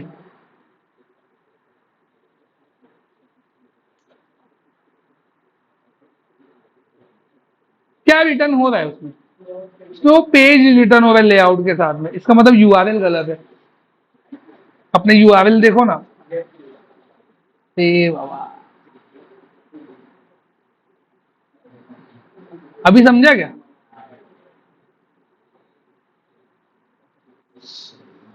तो देखो जो भी आया उसमें से HTML आया तो उसने HTML भी दिखाया, टेक्स्ट आएगा तो टेक्स्ट दिखाएगा, जेसन आएगा तो जेसन दिखाएगा, XML आएगा तो XML दिखाएगा, इमेज आएगी तो इमेज दिखाएगा। मेरी बात समझी क्या? तो अभी वो गलती से अपन वो यूआरएल डाल दिए जिसके रिस्पॉन्स में क्या आता था, HTML, तो उसने अलर्ट में HTML दिखाया पूरा। अगर नोट कर देखो, अभी सेव नहीं किया हूं, अभी भी दिखाएगा। इसको अगर मैं कॉपी करूं पूरा, होएगा कि नहीं पता नहीं, इसको अगर मैं कॉपी करूं, नहीं होगा। अगर मैं इसको कॉपी कर लूं कोई तरीके से, तो इसको कॉपी करके अगर नोटपैड में पेस्ट करूं, तो पूरा यही पेज बनेगा जो तुमको दिख रहा है पीछे एप्लीकेशन, देखो वही पेज है वो, गौर से देखो दिखेगा, पूरा वही पेज है वो डॉक टाइप के साथ में, दिख रहा है? Show name my ASP dot net application, वो एक्चुअल में यहाँ है, देखो इधर ये दिखा, show name minus my ASP dot net application title में, तो वही पेज आ रहा है क्योंकि अपन ने गलत यूआरएल डाल दिए वहां पे। तो मैंने इसको सेव किया, सेव करके ये पेज को रिफ्रेश किया और अब शो किया, आया। ये आया कैसे, ये आया कैसे? पहले तुम्हारा पेज रेडी हुआ, पेज रेडी के टाइम पे उसने चेक किया कि रेडी के टाइम पे एक स्क्रिप्ट डाला है बंदे ने, तो उसने वो स्क्रिप्ट को चलाया, वो स्क्रिप्ट चल गई। स्क्रिप्ट चलने के टाइम पे उसने बोला कि ये बटन के क्लिक इवेंट पे क्लिक होगा, जब जब भी क्लिक इवेंट परफॉर्म, अब इवेंट की बारी आ रही है, आप बताओ। तो क्लिक इवेंट जब भी होगा तो एक फंक्शन दे, उसको भी एग्जीक्यूट कर देना। तो वो पेज जब लोड होता है ना, तो पूरे jQuery की स्क्रिप्ट को तभी चला देता है वो। तो फिर बोले कि जब पहले ही चल गया तो अलर्ट भी पहले ही आ जाना चाहिए था। तो वो चलाते टाइम क्या बोलता है कि जब क्लिक होगा तब एग्जीक्यूट करना। ये कंसेप्ट बहुत खतरनाक है jQuery का। अगर ये चीज तुमको समझ में आ गई ना, तो तुम पूरा लॉजिक ही क्रैक कर जाओगे jQuery का। समझो क्या है, ये स्क्रिप्ट चली, डॉक्यूमेंट डॉट रेडी, ये फंक्शन नहीं चलता है। ये फंक्शन कब चलेगा, जब डॉक्यूमेंट रेडी होगा तब। तो रेडी हुआ तो ये चल गया, ठीक है। अब उसके बाद यहाँ पे आया btn show डॉट क्लिक, तो ये क्लिक डायरेक्ट क्लिक हो नहीं जाता है, पेज लोड होते साथ क्या बटन क्लिक हो जाएगी खुद से? नहीं, जब तो बोलता है कि अगर क्लिक चलेगा तो ये चला देना। तो जब बंदा जब कभी भी क्लिक करता है तो वो ये चलाता है। मेरी बात समझी?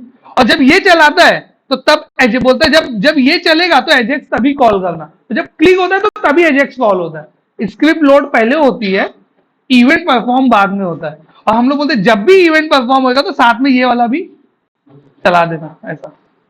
मतलब 3 भेलपुड़ी मेरी भी एक, वो वाला। तो वो एक जो जब भी क्लिक होगा तो ये एक एक्स्ट्रा यहाँ पे मेरी 2 लाइन भी चला देना क्लिक के ऊपर। फिर वो बोलता है कि ठीक है एजेक्स। अब एजेक्स की बारी आती है, बोलते जब भी ये यूआरएल एग्जीक्यूट हो जाएगा, अब इसको मालूम नहीं है कब सक्सेस आएगा कब एरर आएगा और कितने टाइम के बाद आएगा। तो बोलता है कि इसको लोड करके छोड़ दे, जब सक्सेस होगा तो ये वाला चला देना, जब एरर होगा तो ये वाला चला देना। मेरी बात समझी कैसे कैसे चल रहा है ये कोड? तो ये बेसिकली ये बेसिस पे चलता है। तो जैसे ही ये यूआरएल हिट हुआ, उसका रिस्पॉन्स यहां आया, यहां आके अलर्ट में गया। अगर ये यूआरएल में कुछ एरर होता, कुछ प्रॉब्लम होता, कुछ एक्सेप्शन होता, तो वो यहां आता। तो एक्सेप्शन है नहीं लेकिन उसके अंदर, इसके लिए वो सक्सेस हुआ। तो फोर्सफुली एक्सेप्शन डाल देते हैं और चेक करते हैं कि क्या आता है। तो मैं यहां पे आया, अलर्ट एरर मैसेज, ठीक है, ये होगा। अब यहां पे मैं कंट्रोल शिफ्ट बी किया और टेस्ट में गया, अभी इसमें एक्सेप्शन नहीं है तो मैंने बोला डाल देते हैं थ्रो न्यू एक्सेप्शन, और मैं बोला यहाँ पे माई टेस्ट एक्सेप्शन। ये एरर मैसेज है, ये एरर मैसेज है। अब ये क्या होगा पता है, जब भी ये एग्जीक्यूट होगा ना तो ये एरर थ्रो करेगा। तो देखो अभी ये तो कर दिया, इसको मैं रिफ्रेश कर देता हूं। इसको रिफ्रेश करके मैं यहाँ पे शो किया, देखो ऑब्जेक्ट ऑब्जेक्ट दिखा रहा है। अब की बार फाद नहीं आया, अभी क्या बोल रहा है, एरर आया। अब मालूम कैसे पड़ेगा वो ऑब्जेक्ट में क्या है, वो बोले ऑब्जेक्ट है, लेकिन ऑब्जेक्ट के अंदर क्या है वो कैसे मालूम पड़ेगा। तो ये ऑब्जेक्ट के अंदर क्या है इसको निकालने का दो तरीका है, इसको निकालने का बेसिकली दो तरीका, एक तो है कंसोल डॉट लॉग और दूसरा है डिबगिंग टेक्निक। तो इंटरव्यू में क्वेश्चन करता है, इंटरव्यू में क्वेश्चन पूछता है, बहुत सारे लोग से पूछा भी रहेगा, how can you debug your JavaScript. किससे किससे पूछा ये, हाउ टू डिबग जावास्क्रिप्ट। ये बहुत कॉमन क्वेश्चन है, नहीं पूछा है तो आगे कभी इंटरव्यू में पूछेगा कि तुम जावास्क्रिप्ट लिख रहे हो, बहुत अच्छी बात है, डिबग कैसे करोगे जावास्क्रिप्ट। तुम विजुअल स्टूडियो में डिबग, डिबग मतलब समझते हो ना, वो स्टेप बाय स्टेप चेक करते हैं ना कोड को, उसको डिबग बोलते हैं। तो वो स्टेप बाय स्टेप तुम जावास्क्रिप्ट को कैसे डिबग करोगे। तो दो तरीका है, एक तरीका है डेव टूल से, डेव टूल समझ गए ना, F12 जो प्रेस करके जाते हैं उसको डेव टूल बोलते हैं। एक तरीका है डेव टूल से और दूसरा तरीका है कंसोल डॉट लॉग से। एक तरीका है डेव टूल से, एक तरीका है कंसोल डॉट लॉग और डिबगर से, दोनों तरीका बता देता हूं मैं। तो पहले डेव टूल वाला देखते हैं हम लोग, ठीक है। डेव क्यों क्यों डिबग कर रहा हूं मैं, मेरे को चेक करना है वो ऑब्जेक्ट में आखिर आ क्या रहा है। अब वो देखूंगा तो कोड लिखूंगा, उसके बिना मैं कोड नहीं लिख सकता। मेरे को मालूम नहीं ना वो उधर से क्या आया है भाई, मेरे को पता ही नहीं वो ऑब्जेक्ट में क्या है, वो तो एपीआई से भेजा है किसी ने। अब उससे मेरे को जब तक पता नहीं चलेगा तब तक मैं कोड नहीं लिख सकता, क्योंकि पता चलेगा तो प्रॉपर्टी का नाम पता चलेगा, प्रॉपर्टी का नाम पता चलेगा तो उसके अंदर जाके मैं वैल्यू एक्सेस करूंगा। तो मैं आया यहाँ पे, देखो डेव टूल से कैसे करना है, ये पेज है, इसको मैं क्लिक किया, एरर आया, मेरे को समझ में आ गया, मैं राइट क्लिक किया, इंस्पेक्ट में गया, इंस्पेक्ट में गया, यहाँ पे नेटवर्क में गया, तो मेरे को पता तो चल गया कि ये एरर हमें 500 दे रहा है, लेकिन मेरे को अब डिबग करना है कि कहाँ पे आ रहा है। तो इधर पे आने का, सोर्स में क्लिक करने का, सोर्स पे क्लिक करके जो तुम्हारा पेज रहेगा उस पर क्लिक करने का, तो पूरा पेज का कोड यहाँ पे लोड हो जाएगा। इधर पे नीचे जाके तुम्हारी स्क्रिप्ट ढूंढने का, और यहाँ पे आके जो तुम्हारा एजेक्स का कॉल का सक्सेस है, यहाँ पे एक डिबगर पॉइंट डाल दो, मतलब जब भी सक्सेस होगा तो रुकेगा, जब भी एरर आएगा तो भी वो रुकेगा। तो लाइन नंबर 57 में मैंने एक डिबगर पॉइंट डाला और लाइन नंबर 54 में डाला, ठीक है। तो अभी डिबगर कहां पे आएगा, डायरेक्ट 57, क्योंकि ऑलरेडी मेरे को पता एक्सेप्शन आने ही वाला है, तो 54 में नहीं आएगा, ठीक है। तो मैं पेज को वापस क्लिक किया, जैसे क्लिक किया तो देखो आगे रुका, आगे रुका। अब मैं ये यहाँ पे होवर किया, यहाँ पे होवर किया तो देखो ये मैं डिबग कर पा रहा हूँ, चेक कर पा रहा हूँ कि यहाँ पे क्या लेकर आया है। तो यहाँ पे अगर तुम देखोगे ना तो यहाँ पे एक प्रॉपर्टी है जिसका नाम होता है रिस्पॉन्स टेक्स्ट, दिख रहा है ये यहाँ पर, और उसके अंदर लिखा हुआ है माय टेस्ट एक्सेप्शन करके, दिखा। लेकिन ये ऐसे क्यों आ रहा है, ऐसे तो नहीं आना चाहिए। अच्छा उसमें ठीक है, अभी देखो कितना क्रिप्टिक आ रहा है, इसको भी मैं बताता हूँ क्यों हो रहा है ये। तो ये रिस्पॉन्स टेक्स्ट आ रहा है, ठीक है। रिस्पॉन्स टेक्स्ट के अंदर है मेरा एक्चुअल में मैसेज, तो मैं रिस्पॉन्स टेक्स्ट को गेट कर सकता हूँ। इसका मतलब क्या हुआ, ये एरर मैसेज में रिस्पॉन्स टेक्स्ट करके एक प्रॉपर्टी है, ये देखो रिस्पॉन्स टेक्स्ट, यहाँ पे ये रिस्पॉन्स टेक्स्ट के अंदर तुम देखोगे तो तुमको पूरा HTML यहाँ पे दिखेगा, उसके अंदर यहाँ पे माय टेस्ट एक्सेप्शन ये दिखेगा। तो इसको हम लोग प्रिंट कर सकते हैं, इसको हम लोग क्या कर सकते हैं, प्रिंट कर सकते हैं। तो मैं क्या किया, यहाँ पर प्रॉपर्टी का नाम को कॉपी कर लिया, प्रॉपर्टी का नाम है रिस्पॉन्स टेक्स्ट, इसको ऐसा कॉपी करने का और अपने कोड में आने का, और यहाँ पे आने का, यहाँ पे आगे बोलने का कि ये प्रिंट हो जाना चाहिए। अब एरर मैसेज से रिस्पॉन्स टेक्स्ट यहाँ पे अलर्ट में प्रिंट होगा। तो देखो अभी सेव किया, मैं सेव करके इसको आगे बढ़ा दिया, ऑब्जेक्ट दिखा रहा है। अभी इसको आगे से, सॉरी मैंने पेज रिफ्रेश नहीं किया तो अभी वही आएगा। हाँ अभी मैं पेज रिफ्रेश किया, पेज रिफ्रेश करके शो किया तो देखो अलर्ट आया, रिस्पॉन्स टेक्स्ट के अंदर पूरा ये पेज टाइप का आ गया। अब मैं इसको आगे बढ़ाया, देखो दिख रहा है माय टेस्ट, लेकिन ये समझ में नहीं आ रहा है ना ये कैसा है। तो मैं क्या चाहता हूँ कि ये ना, ये बटन के नीचे जो भी एरर आया है ना दिख जाना चाहिए बटन के नीचे। तो बटन के नीचे इसका प्लेस होल्डर बनाता हूं मैं कि कहाँ दिखना चाहिए। तो मैं ये बटन जो है ना, ये बटन के नीचे मैं बताया एक डिव, अब इसको क्या दिया आईडी एरर या रिस्पॉन्स दे देता हूँ, रिस्पॉन्स रिस्पॉन्स, ठीक है। तो जो भी टेक्स्ट आया है, जो भी टेक्स्ट अलर्ट में आया है वो कहां चले जाना चाहिए, रिस्पॉन्स में। तो पहले मेरे को क्या करना पड़ेगा, रिस्पॉन्स को सेलेक्ट करना पड़ेगा। तो क्या लिखूंगा, डॉलर हैश रिस्पॉन्स डॉट, इसमें जो HTML आया है ना, इसके अंदर जो HTML आया है वो सीधा नीचे आ जाएगा। अब देखो, अब अलर्ट निकाल देता हूं मैं, ठीक है। इधर पे सेमीकोलन लगा देते, सेव, ये पेज को रिफ्रेश करते हैं और क्लिक किया, दिखा है ना, तो यही था एरर।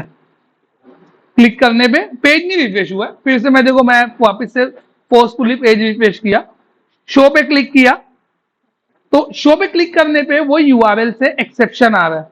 एक्सेप्शन आने की वजह से उस उधर से क्या निकल के आ रहा है, वो यूआरएल से पूरा HTML आ रहा है।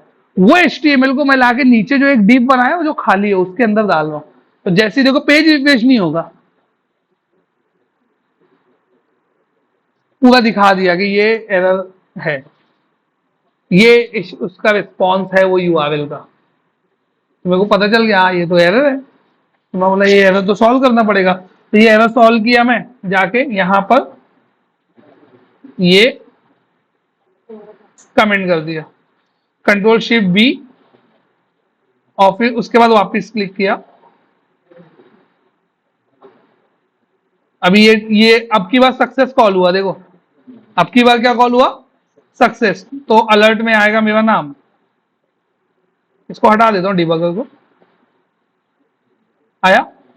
तो मैं चाहता हूं कि वो नाम भी ना वो यही वाले डिव में आना चाहिए। तो जो कोड मैं यहां किया हूं ना, response.html, वो यहां भी कर देता हूं। तो मैं यहां पे आया, सेम कॉपी, अलर्ट निकाल दिया, सेव, रिफ्रेश किया, शो, ये तो आया ही नहीं, कहाँ है? अच्छा हाँ यार, अच्छा हाँ सॉरी।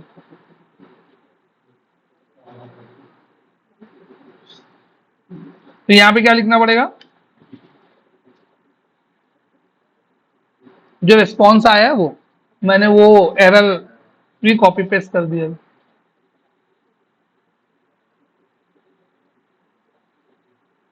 आया।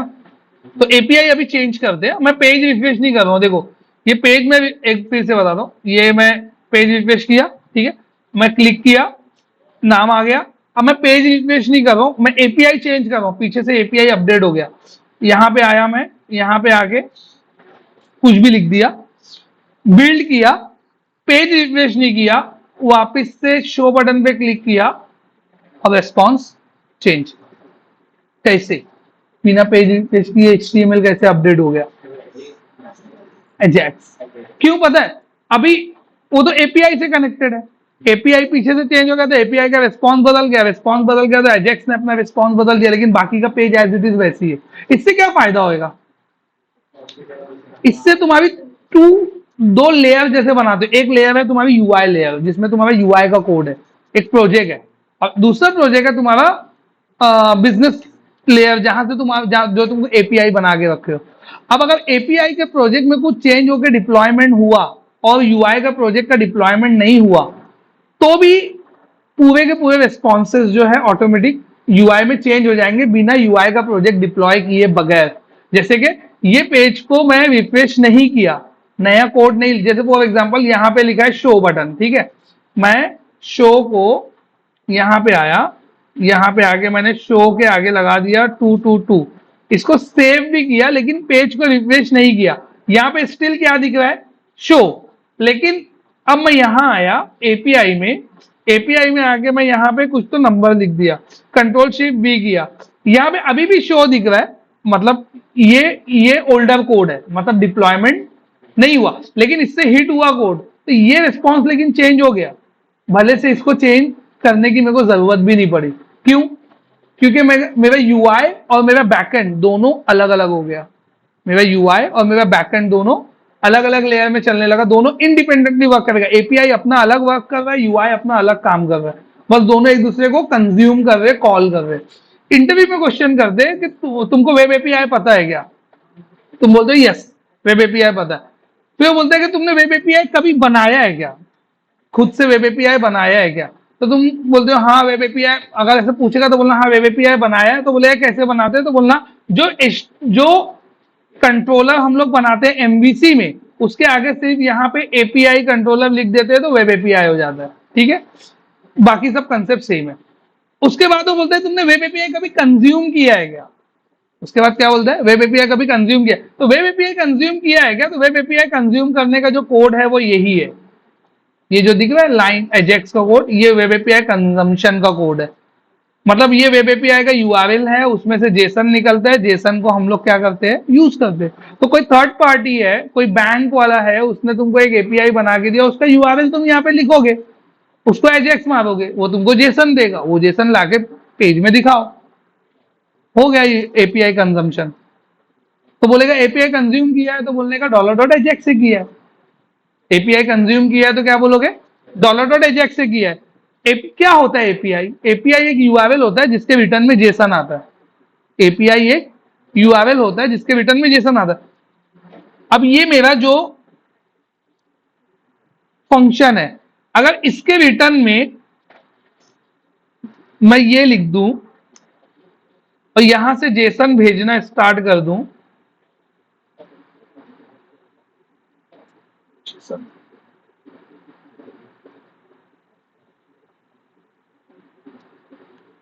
मेरा नाम लिख दूंगा, अब उसके बाद यहां पे लिखा JSON behaviour dot allow get. अब ये यूआरएल क्या करेगा, ये यूआरएल ऑलवेज जेसन देगा, तो पहले ये यूआरएल को हिट करके देख लेते कि इसकी क्या कहानी चल रही है जिंदगी में। तो ये यहाँ पे क्या है, उसका कंट्रोलर का नाम क्या है, टेस्ट ना, तो यहाँ पर मैंने लिखा test slash control V this, तो मैंने ये इसको हिट किया, तो देखो अब ये तो बंद है,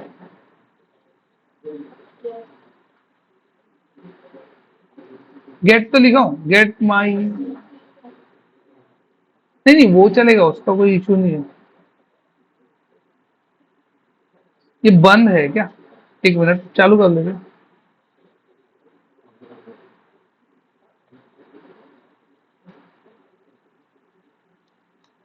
आया, वो कोड गलत था, तो देखो ये जेसन के फॉर्म में आया है, डबल कोट्स में आया है, ये एक्चुअल में आया है जेसन, तो अब इसने जेसन के फॉर्म में रिटर्न किया है इसको।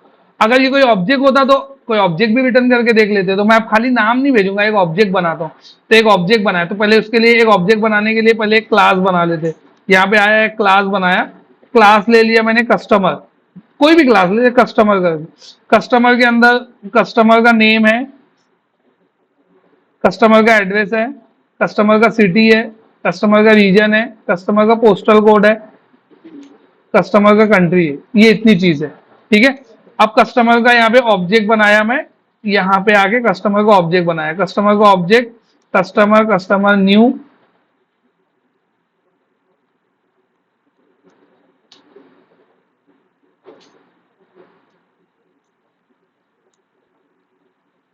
तो मैंने कस्टमर का नेम बोला, कस्टमर का नेम है, यहाँ पे मैंने अपना नेम डाल दिया, उसके बाद यहाँ पे कस्टमर का एड्रेस डाला, कस्टमर का एड्रेस मैंने डाल दिया थाने, फिर यहाँ पे कस्टमर का सिटी, एड्रेस अलग डालना पड़ेगा, एड्रेस में डाल दिया भिवंडी, सिटी में डाल दिया थाने, फिर उसके बाद यहाँ पे कस्टमर का कंट्री में डाल दिया इंडिया, कस्टमर की पोस्टल कोड में डाल दिया, पोस्टल कोड क्या है, इंटीजर है क्या, स्ट्रिंग है, पोस्टल कोड में मैंने डाल दिया 421302, और फिर उसके बाद यहाँ पे रीजन में डाल दिया एशिया।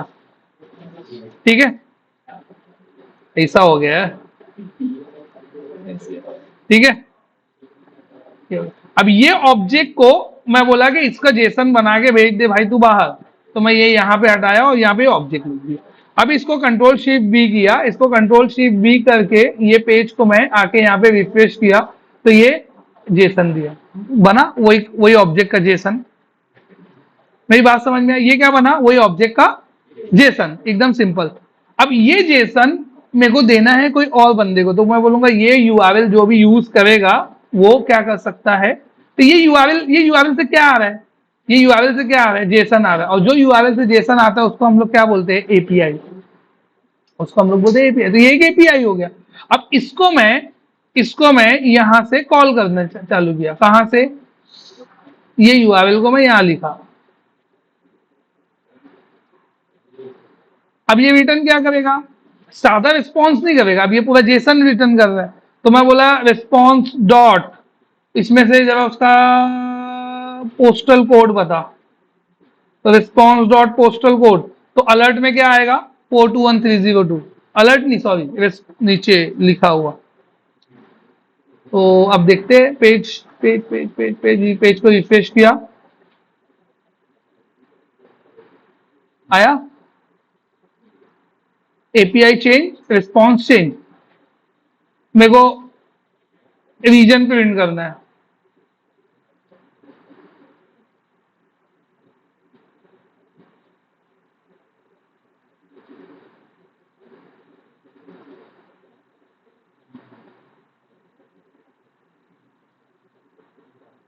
एपीआई कॉल किया, उसमें से जो काम की चीज है वो निकाला, तो तुम ऐसे पूरा भी रेंडर कर सकते हो। ये तो मैं खाली एक प्रॉपर्टी रेंडर करो ना, तुम पूरा पूरा पेज भी रेंडर कर सकते हो, एक एक प्रॉपर्टी सेट करते चले जाना है तुमको दो में। तो ये पूरा क्या साइकिल हो गया, ये पूरा साइकिल हो गया, लाइक तुम एजेक्स को कॉल मार रहे हो, गेट कर रहे हो, रेस्पॉन्स में से एक एक चीज जो तुमको रिक्वायर्ड है, वो जहां जहां पे रिक्वायर्ड है वहां पे डाल दे रहे हो। अगर ये कोई फॉर्म में रिक्वायर्ड होती तो वहां डाल देते, अभी ये मैं डीप में डाला हूं, अगर मेरे को कोई बोलेगा कि इसको टेक्स्ट बॉक्स में दिखाओ, तो रिस्पॉन्स टेक्स्ट जो लिया हूं मैं डीप लिया हूं, यहाँ पे मैं बोला चल ठीक है टेक्स्ट बॉक्स ले ले, input type is equal to text, और आईडी इज इक्वल टू इसका आईडी रिस्पॉन्स कर देता हूं मैं, इसके आईडी को क्या कर देता हूं रिस्पॉन्स, और इसको निकाल देता हूं, क्योंकि एक आईडी दो बार नहीं चल सकती, ये शायद बताया था मैं, तो वैल्यू कुछ भी नहीं रहेगी। ठीक है, और रिस्पॉन्स डॉट एचटीएमएल की जगह मैं ले लूंगा रिस्पॉन्स डॉट वैल, क्योंकि वो वैल्यू है। एचटीएमएल क्या होता है, दो टैग के बीच में कोई वैल्यू डालना है ना तो एचटीएमएल यूज करते हैं, क्योंकि डिव में क्या होता था, डिव और ओपन क्लोज के बीच में डालना था वैल्यू, लेकिन इसमें ऐसा नहीं है, इसमें क्या है, इसमें वैल्यू सेट करना है, तो वैल फंक्शन यूज होएगा। तो ये वैल फंक्शन यूज किया, टेक्स्ट बॉक्स, टेक्स्ट बॉक्स में आ गया। अब तुमको लेबल में चाहिए, टेबल में चाहिए, अलर्ट में चाहिए, समझ में आ रहा है, बूटस्ट्रैप के ड्रॉप डाउन में चाहिए, बूटस्ट्रैप के ड्रॉप डाउन में ला के दिखा देता हूं, नेट बंद है, बोल तो दिया बड़ा अच्छे से ला के दिखा था, नेट बंद, गेट बूटस्ट्रैप .com चल रहा है क्या, है चल रहा है। अपने प्रोजेक्ट में बूटस्ट्रैप का वर्जन चेक कर लो पहले, नहीं तो वो भी एक कहानी अलग हो जाएगी ना। कंटेंट में bootstrap bootstrap bootstrap bootstrap min dot css, bootstrap का वर्जन है ओ 523, ये अपडेट कब से हो गया, ठीक है 523 523,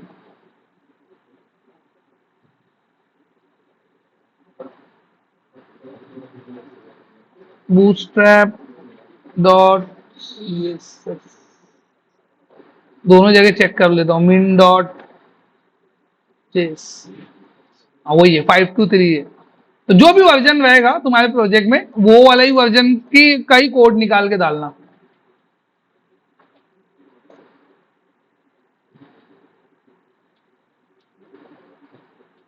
हॉटस्पॉट दो यार कोई, मेरा हो गया डेटा खत्म। ठीक, किसका है?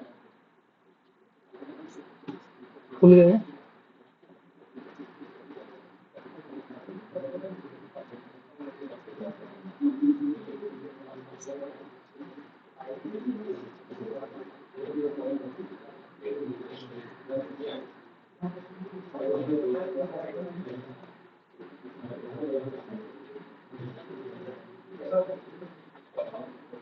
ठीक है चालू।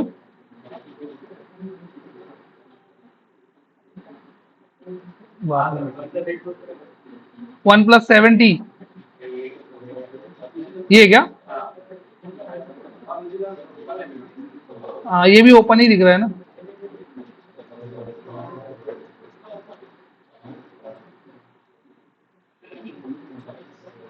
आधे लोग तो लेक्चर छोड़ के बोले ये ओपन है, पहले मूवी डाउनलोड कर।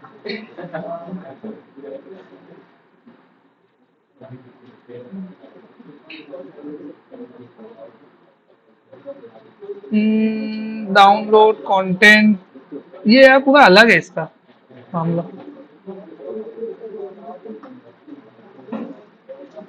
फॉर्म कंट्रोल्स, हाँ ये देखो आ गया।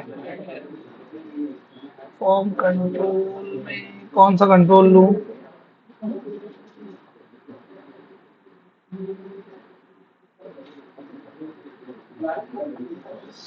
कोई भी एक फॉर्म कंट्रोल ले लेता हूँ, तुम लोग कोई भी एक फॉर्म कंट्रोल देख ले। देखो ये ले लेता हूँ, ये वाला। इसके अंदर कुछ वैल्यू लेके आते हैं हम लोग। तो डिफॉल्ट इनपुट का कोड जो है ये है, इसको कॉपी किया और ठीक है, और इसको मैं लेके आया यहाँ पर और इसको पेस्ट किया, सेव किया। सेव करने के बाद ये पेज को रिफ्रेश किया, आया। इसके अंदर वैल्यू लेके आना है मेरे को, ठीक है। तो इसमें वैल्यू लाने के लिए ये देखो input type is equal to file ये दिया हुआ है इसकी, तो इसका आईडी क्या है? फॉर्म फाइल, बराबर। फॉर्म फाइल आईडी को ले जाके सिर्फ यहाँ पे यूज कर लो। कहाँ पे? रिस्पॉन्स की जगह पे फॉर्म फाइल आईडी। पेज को रिफ्रेश करते हैं, शो सेट हुआ नहीं हुआ? अच्छा वो इसमें सेट करना पड़ेगा। इसकी जगह पे नो फाइल चूजन कहाँ लिखा है? No file chosen, choose file. ना खतरनाक कंट्रोल ले लिया हूं मैं। नहीं दूसरा कंट्रोल लेना पड़ेगा, उसमें सेट नहीं होगा। कहाँ है? मेरे को दिख नहीं रहा, मैं वही ढूंढ रहा था। कहाँ है? हाँ हाँ ये वाला लेते हैं, ठीक है।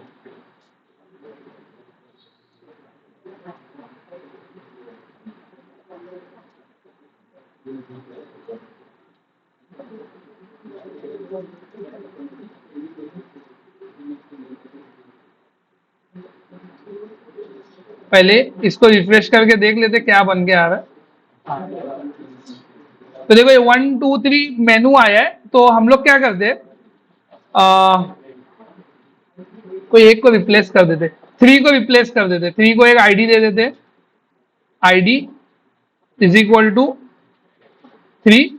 ये 3 आईडी दिया और ये 3 आईडी को ना यहां से रिप्लेस कर देता हूं। यहां पे डाला 3.html में रिस्पॉन्स टेक्स्ट आएगा। सेव किया, सेव करके पेज को रिफ्रेश किया। यहाँ पे आगे पहले चेक कर लेता हूं, अभी 3 आ रहा है।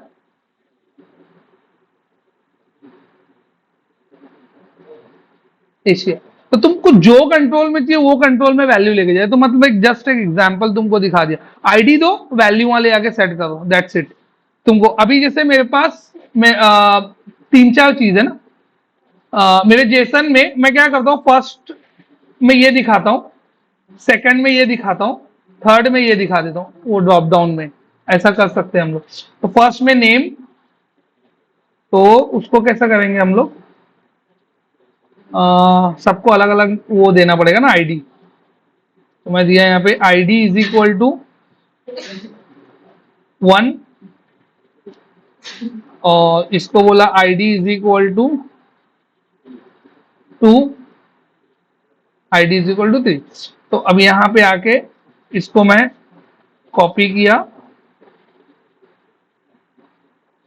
पेस्ट किया, इसको मैंने बोला 1, इसको मैंने बोला 2, और ये 3। मैंने बोला response dot name, response dot address, response dot city.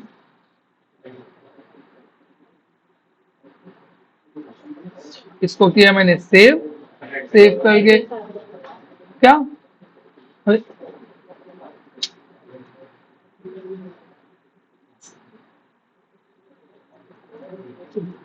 इसको किया मैंने सेव, सेव करके इसको मैंने मारा रिफ्रेश, और अभी देखो 1 2 3 है, क्लिक किया।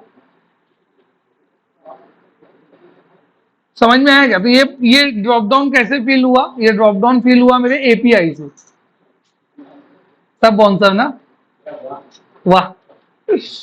नहीं तो कोई भी कंट्रोल, मतलब तुम कितना भी अच्छा डिजाइन बूटस्ट्रैप से लेके आओ, बनाओ, बस तुमको डेटा ही तो रिप्लेस करना है। आईडी दो, डेटा रिप्लेस करो, दैट्स इट। जो भी कंट्रोल तुमको बनाना है, लेबल चाहिए, टेबल चाहिए, ड्रॉप डाउन चाहिए, जो भी कंट्रोल तुमको बूटस्ट्रैप में दिख रहा है ना, यहाँ पे कोई भी कंट्रोल यूज कर सकते हो। बस वो फाइल तुम एकदम ही गलत कंट्रोल चूज कर लिया था, क्योंकि वो फाइल में तुम बाहर से वैल्यू सेट करोगे तो वो दिखती नहीं है। वैल्यू सेट उसमें हो रही थी, फिर मेरे को ले जाके HTML में दिखाना पड़ता, इसके लिए उसको छोड़ दिया मैं। बाकी उसमें भी तुम वैल्यू सेट कर सकते हो, लेकिन वो वैल्यू दिखती नहीं ना फाइल की वैल्यू, प्रॉब्लम ये है। तो इसके लिए अभी देखो यहाँ पे इतने सारे सेलेक्ट है अलग अलग, डिजेबल्ड सेलेक्ट, ये सेलेक्ट, वो सेलेक्ट, कोई सा भी सेलेक्ट जो तुमको मन करेगा। उसके बाद यहाँ पे और वेरिएबल्स भी है जो तुम यूज कर सकते हो बूटस्ट्रैप में। और विजुअल स्टूडियो में अपडेट हो गया, इसके लिए 5.2 ले रहा है। जो लोग का ओल्डर है वो लोग को ध्यान होगा, वो शायद 4.3 या 3.4 ऐसा कुछ तो लेता है। लेकिन देखो जो भी है पहले, इससे पहले के एग्जाम्पल में मैं तुमको 3.4 पे बताया हूँ, अभी के एग्जाम्पल में मैं तुमको 5.2 पे बताया हूँ।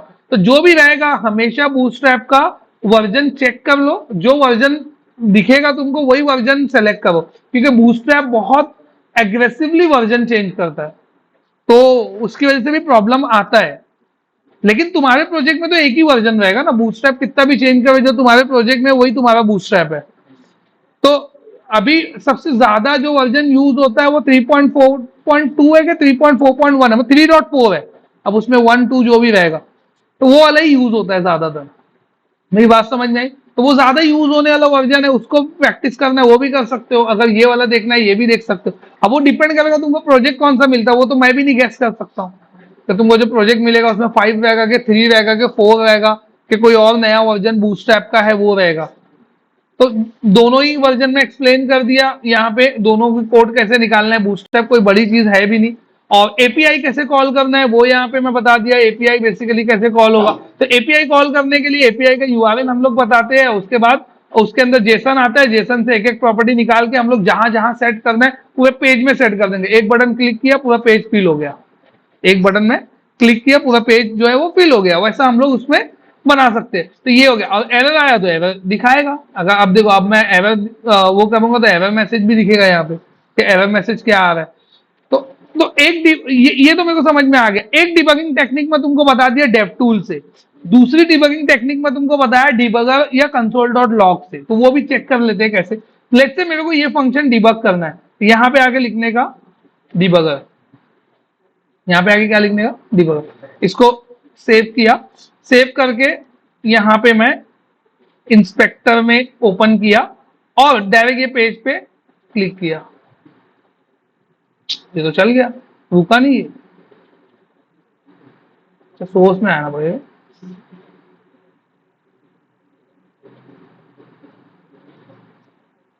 अरे ये इधर आया नहीं है डिबगर, पेज रिफ्रेश नहीं हुआ। हाँ देखो आया आया। तो मेरे को जाके मैनुअली डिबग नहीं लगाना पड़ेगा। लेट्स से ये कब काम आता है वो भी समझ लो, प्रैक्टिकल जो मतलब मेरे एक्सपीरियंस से बता रहा हूँ। कभी कभी कैसा होता है, यहाँ पे आके हम लोग जो अपनी स्क्रिप्ट ढूंढते हैं ना वो मिलती ही नहीं है। मतलब तुमने पेज में कहीं डाला है स्क्रिप्ट, अब तुम आगे यहाँ ढूंढ रहे हो, वो मिल नहीं रही है, तो अब कब तक ढूंढते बैठोगे? इतना बड़ा प्रोजेक्ट है, 5,000 फाइल है, उसके अंदर एक एक फाइल में 10-10 हजार लाइन है, तुम ढूंढोगे कैसे उसको यहाँ से? कंट्रोल एफ करके या कोई भी तरीके से, फाइल ही नहीं मिल रही है तो कंट्रोल एफ कहां से करोगे? विजुअल स्टूडियो में तो मिल जा रही है, यहाँ पे आके तुमको दिख नहीं रही है। तो जहां लेकिन तुमको विजुअल स्टूडियो में मिली है ना, तो उसको डिबगर यहाँ पे लिख दो, लिख दोगे, क्लिक करोगे, वो खुद ही रोक देगा, वहां लाके ढूंढने की जरूरत ही नहीं। तो ये तरीका हो गया डिबगर वाला।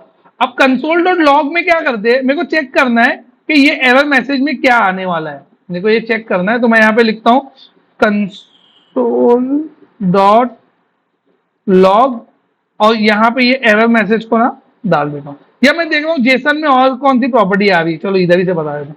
डिबग नहीं कर रहा हूँ मैं क्या किया, मैं चेक कर रहा हूँ जेसन में, और क्योंकि जेसन में अभी मेरे को दिख रहा है नाम आ रहा है, नेम आ रहा है, एड्रेस आ रहा है, सिटी आ रही है। मैं देखो और कौन सी प्रॉपर्टी आ रही है, मैं बोला रुक जा, देखते हैं ना कौन सा आ रहा है। तो देखा कंसोल डॉट लॉग, और उसके अंदर रिस्पॉन्स टेक्स्ट को डाल दिया, रिस्पॉन्स टेक्स्ट को इधर कंसोल डॉट लॉग में डाल दिया यहाँ पे, और उसको सेव किया। सेव करके फिर मैं यहाँ आके ये पेज को रिफ्रेश किया, और पेज को रिफ्रेश करके फिर यहाँ पे इंस्पेक्टर ओपन किया, इंस्पेक्टर ओपन करके कंसोल ओपन किया। कंसोल डॉट लॉग का डेटा कंसोल में ही दिखेगा।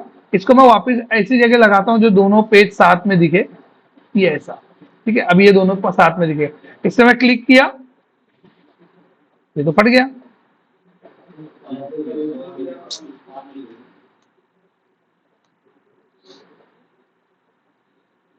इसको क्लियर कर देता हूँ वापस से, पेज को रिफ्रेश कर देता हूँ, क्लिक किया, ये देखो दिखाया, पूरा जेसन दिखा दिया कि आगे क्या वैल्यू आ रही है क्या नहीं। इसको एक्सपांड करोगे तो पूरा दिख जाएगा, जो कि मेरे को यूआई में सिर्फ 3 चीज ही दिख रही है। तो मैं डिबगर से मेरे को पता चल गया, अच्छा पोस्टल कोड भी है इसमें, रीजन भी है, इसके अंदर एड्रेस भी है, सिटी भी है, और भी कितनी प्रॉपर्टी है। तो तुम बोलो अच्छा ये भी तो दिखा सकता हूँ मैं, ये तो यही मिल जा रहा है, डायरेक्ट जाके चेंज करोगे, बग रिजॉल्व डिबगर। तो ये एक टेक्निक हो गई जावास्क्रिप्ट को डिबग करने की। तो एक टेक्निक है कंसोल डॉट लॉग वाली, मतलब डिबगर लिख के कंसोल डॉट लॉग लिखो। और दूसरी टेक्निक क्या हो गई तुम्हारी, डेव टूल वाली। जो डिबगर लिखते हुए एक्चुअल में डेव टूल वाली ही टेक्निक है, कोई न्यू टेक्निक नहीं है, बस हम लोग को उसको ढूंढना ना पड़े इसके लिए डिबगर हम लोग मैनुअली लगाने की जगह डिबगर लिख के डिबगर लगा रहे। दोनों टेक्निक ऑलमोस्ट सेम ही है। और जो दूसरी कंसोल डॉट लॉग वाली में तो मैं डेटा चेक कर रहा हूँ कंसोल डॉट लॉग, क्योंकि डिबगर हम लोग करते कब है कि मेरे को चेक करना है कि एपीआई से रिस्पॉन्स क्या आ रहा है, क्योंकि मेरे को मालूम, डिबग लगाऊंगा तभी तो मालूम पड़ेगा क्या आ रहा है वहां से। तो कंसोल डॉट लॉग मेरे को बता देता है कि क्या क्या वहां से रिटर्न हो रहा है। क्लियर है यहाँ तक, ये क्लियर है। तो जे क्वेरी के अंदर है ना, जे क्वेरी में जो हम लोग यूजुअली काम करते हैं वो यही काम रहता है। जब तुम लोग एमडीसी के प्रोजेक्ट पे काम करोगे तो जे क्वेरी में 99% तुमको यही काम रहेगा। अब क्वेश्चन ये है कि फिर वो बोले, तुम तो बोले थे अभी मैं वो $.get जेसन और $.ajax 3 चीज बताया था। तो अभी मैं $.ajax लिखा, तो इसमें क्या हुआ, $.ajax is common way to access API. अब मेरे को मालूम है जेसन ही आने वाला है, मेरे को पता है, मेरे को एरर सक्सेस इतना बड़ा कोड नहीं लिखना है। तो बोलते इसको इजी करने का एक तरीका है, तो वो बनाया है $.getJson। उसमें $.getJson क्या करता है, उसमें अपन खाली यूआरएल बताते हैं और सेकंड फंक्शन बता देते हैं, उसमें एरर सक्सेस एजेक्स की सेटिंग, ये वो जो इतनी कहानी में किया ना, इतना एक्सप्लेन किया, वो सब करना नहीं पड़ता। तो ये जो मेथड मैं बताई हुई टफेस्ट मेथड है, एजेक्स कॉल करने का टफेस्ट मेथड है। गेट जेसन इससे आसान है, और $.get उससे भी ज्यादा आसान है। मेरी बात समझ में आई मैं क्या बोला? उसमें सेटिंग्स को कम कर दिया, वही को यूज कर रहे हैं हम लोग, वही सेम चीज को हम लोग यूज कर रहे हैं। तो वो मैं कल देखूंगा, बता देता हूँ, क्योंकि अभी बहुत ज्यादा हो गया, तुम लोग को लगेगा कि कुछ ज्यादा ही पढ़ा दिए, तो वो सब बॉन्सर जाने लगेगा। वो दो बहुत छोटा छोटा पार्ट है, वो 2-2 लाइन का कोड है, तो वो jQuery की कनेक्टिविटी में बता दूंगा, तो ऐसा मत सोचना उसको मैं स्किप कर दिया, वो मैं कोई और टॉपिक के साथ भी बता सकता हूँ, तो वो कोई बहुत बड़ी चीज है भी नहीं। तो jQuery के में जो मेरे को बताना था, jQuery का बेसिक, jQuery जावास्क्रिप्ट का डिफरेंस, डोम मैनिपुलेशन, फिर तुम्हारा आ जाता है सेलेक्टर, फिर तुम्हारा है एजेक्स, और एजेक्स से डेटा मैनिपुलेशन, मतलब रिस्पॉन्स वगैरह रेंडर कैसे होगा, जो ये हुआ, ये इतना पार्ट पूरा jQuery में था। इसमें किसी को कोई डाउट है, जो भी पूरा 2-3 लेक्चर में जो भी हुआ, 2 लेक्चर के अंदर? डाउट ही डाउट है, बोले वीडियो ही नहीं देखे हम लोग अभी। देखो, ये जो भी डाउट रहेगा नेक्स्ट लेक्चर में मेरे को पूछो, क्योंकि मेरे को पता है ये एक बार में समझ में आने वाली चीज नहीं है, लेकिन एटलीस्ट तुमको कंसेप्ट समझ में आना चाहिए। कोडिंग अब तुमको रियलाइज होना चाहिए, अच्छा ये ऐसे होती थी कोडिंग, अब मेरे को समझ रहा है, लेकिन एक बार प्रैक्टिस करूंगा तो आ जाएगी। एटलीस्ट इतना भी अगर माइंड में ये चीज भी आ गई है कि एक बार प्रैक्टिस करके हो जाएगा मेरे को, तो मतलब that is more than sufficient. क्योंकि एक बार में ये समझ में नहीं आती, तुमको बार बार इसकी प्रैक्टिस भी करना पड़ेगा, सिंटेक्स एरर भी आएगा, एनोनिमस फंक्शन कैसे इंजेक्ट करते हैं उसका ब्रैकेट विकेट ऊपर नीचे होगा, बहुत बार होगा, क्योंकि हम मेरे से भी हुआ है बहुत बार। इसके लिए मैं भी बहुत कॉशियस होके कर रहा था कोड, अगर तुम लोग नोट किए होगे। पर सी शार्प में इतना कॉशियस होके कोड नहीं करता हूँ जितना जावास्क्रिप्ट या jQuery में करता हूँ। पर सी शार्प तो अपना होम ग्राउंड है, और सी शार्प में कुछ एरर आते तो वो को बता देता है कंपाइलर, इसमें तो बताएगा भी नहीं। वो कुछ का कुछ समझता है, कुछ का कुछ एरर देता है, वो ढूंढते रह जाएगा आदमी, लेक्चर कहीं का कहीं निकल जाता है। और यूजुअली लोग ये सब एजेक्स कॉल ये सब टच नहीं करते, मतलब। तो तुम बड़े बड़े डेवलपर को देखो कि नहीं पता रहेगा एजेक्स कॉल यहाँ पे मारना है कैसे। 70% डेवलपर लोग गूगल पे जाते हैं, कोड कॉपी करते हैं, पेस्ट करते हैं, अपना यूआरएल बदल देते हैं, बस क्या करते हैं, वो कोड पूरा गूगल पे हर जगह मिलेगा, एजेक्स कॉल करने का, कॉपी किया और अपना वाला यूआरएल डाला, फिर डिबग में देखा क्या आ रहा है, फिर प्रॉपर्टी को चेंज किया। इतना करते कोई तुमको ऐसे स्टार्ट से कोड करता दिखेगा ही नहीं, और ना कोई करे, और कोई करता भी है तो सही होता भी नहीं है। तुम खुद भी ट्राई करोगे तो जल्दी होएगा नहीं सही हो। कभी ट्राई करके देखना, तुमको ऐसा देख के लगता होगा थोड़ा आसान है, लेकिन थोड़ा है, मुश्किल चीज है।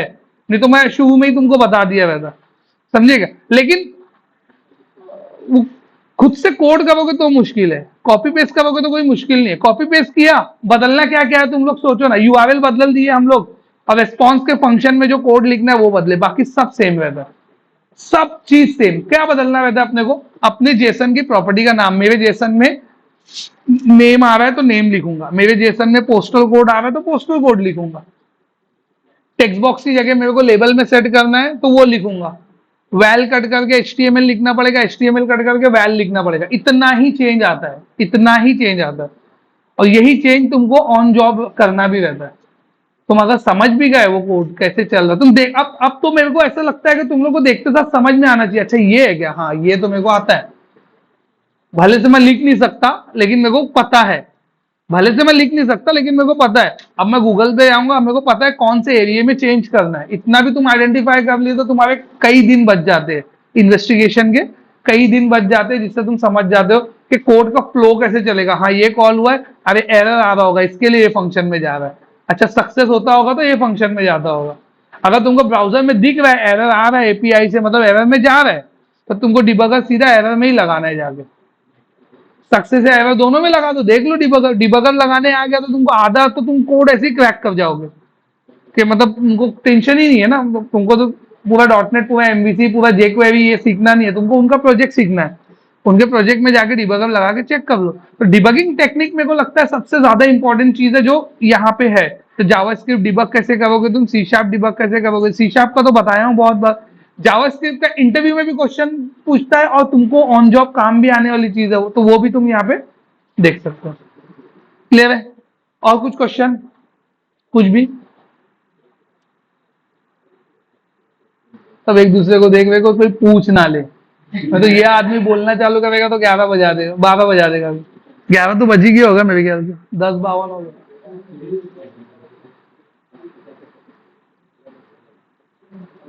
तुम लोग दोनों को कुछ समझा? मुस्तकीम और नाम भूल गया तुम्हारा मैं, मकसूद, मकसूद भाई, लोग चलती में चढ़ते, तुम लोगों का तो मामला ही खराब हो गया पूरा। और इधर शिवैम के बाजू में समझा कुछ? क्या समझा? नहीं अभी समझेगा बोले, बैच खत्म होने का वेट कर रहा हूँ। अरे ऐसा मत करो, वीडियो वीडियो देख के उसको क्लियर करो जो भी है, क्योंकि ये सब चीज लिटरली बहुत इंपॉर्टेंट है। जो लोग जॉब पे लग चुके हैं, लाइक एक फराज हो गया, मोहम्मद हो गया, या और भी लोग, जैसे अभी तुम्हारा भी अभी हो जाएगा, जो लोग लग चुके हैं ना, ये लोग रियलाइज करेंगे ये चीज थोड़े टाइम के बाद के, ये चीज लिटरली 3 साल 4 साल वाले बंदे को ही अच्छे से समझ में आती है, समझेगा। और अगर तुमको ये चीज समझ जाती है अभी, तो तुम्हारे लिए बहुत अच्छा है। मैं ऐसा नहीं तुमको बोल रहा हूँ कि मैं बहुत भारी पढ़ा रहा हूँ तुमको, 5 साल वाला बना रहा हूँ, ये नहीं बोल रहा हूँ मैं। वो सब वो रॉन्ग इंटेंशन मत लो। ये चीज तुमको अगर अभी आ जाती है, अभी ये लेवल पे तुमको ये चीज आ जाती है, तो बहुत बहुत बहुत ज्यादा इंपॉर्टेंट है। तुम खुद देखोगे 3 साल 4 साल वाले बंदे को ये चीज नहीं समझ में भी नहीं आएगा, वो कोड उसको उठा के देखने में, और जितना इजी लग रहा है उतना इजी है भी नहीं वो। तुम प्रैक्टिस करो, मैं चाहता हूँ तुम लोग प्रैक्टिस करो, देखो उसको, समझो थोड़ा सा, और तो कुछ क्वेश्चन करो आगे मेरे से उससे रिलेटेड। और एजेक्स जो है, एवरी प्रोजेक्ट की जो है वो जान है, हार्ट ऑफ द प्रोजेक्ट बोलते हैं ना, एजेक्स सब जगह वही है। और एजेक्स आ गया तो आधा मसला तुम्हारा वही हल हो जाता है, क्योंकि तुम क्या करते हो, बैकएंड वाले को बोल के बनवा लेते हो कोड, बोलते मेरे को ऐसा जेसन दे, मैं कुछ नहीं जानता, मेरे को ये जेसन चाहिए, और अपना कोड लिख के जेसन में ले आते हो। या फिर हम लोग क्या करते हैं, मेरे को यूआई से कोई लेना देना नहीं, ये जेसन है, तू देख लेना, यूआई में घुमा ले इसको, कैसे तेरे को दिखाने का।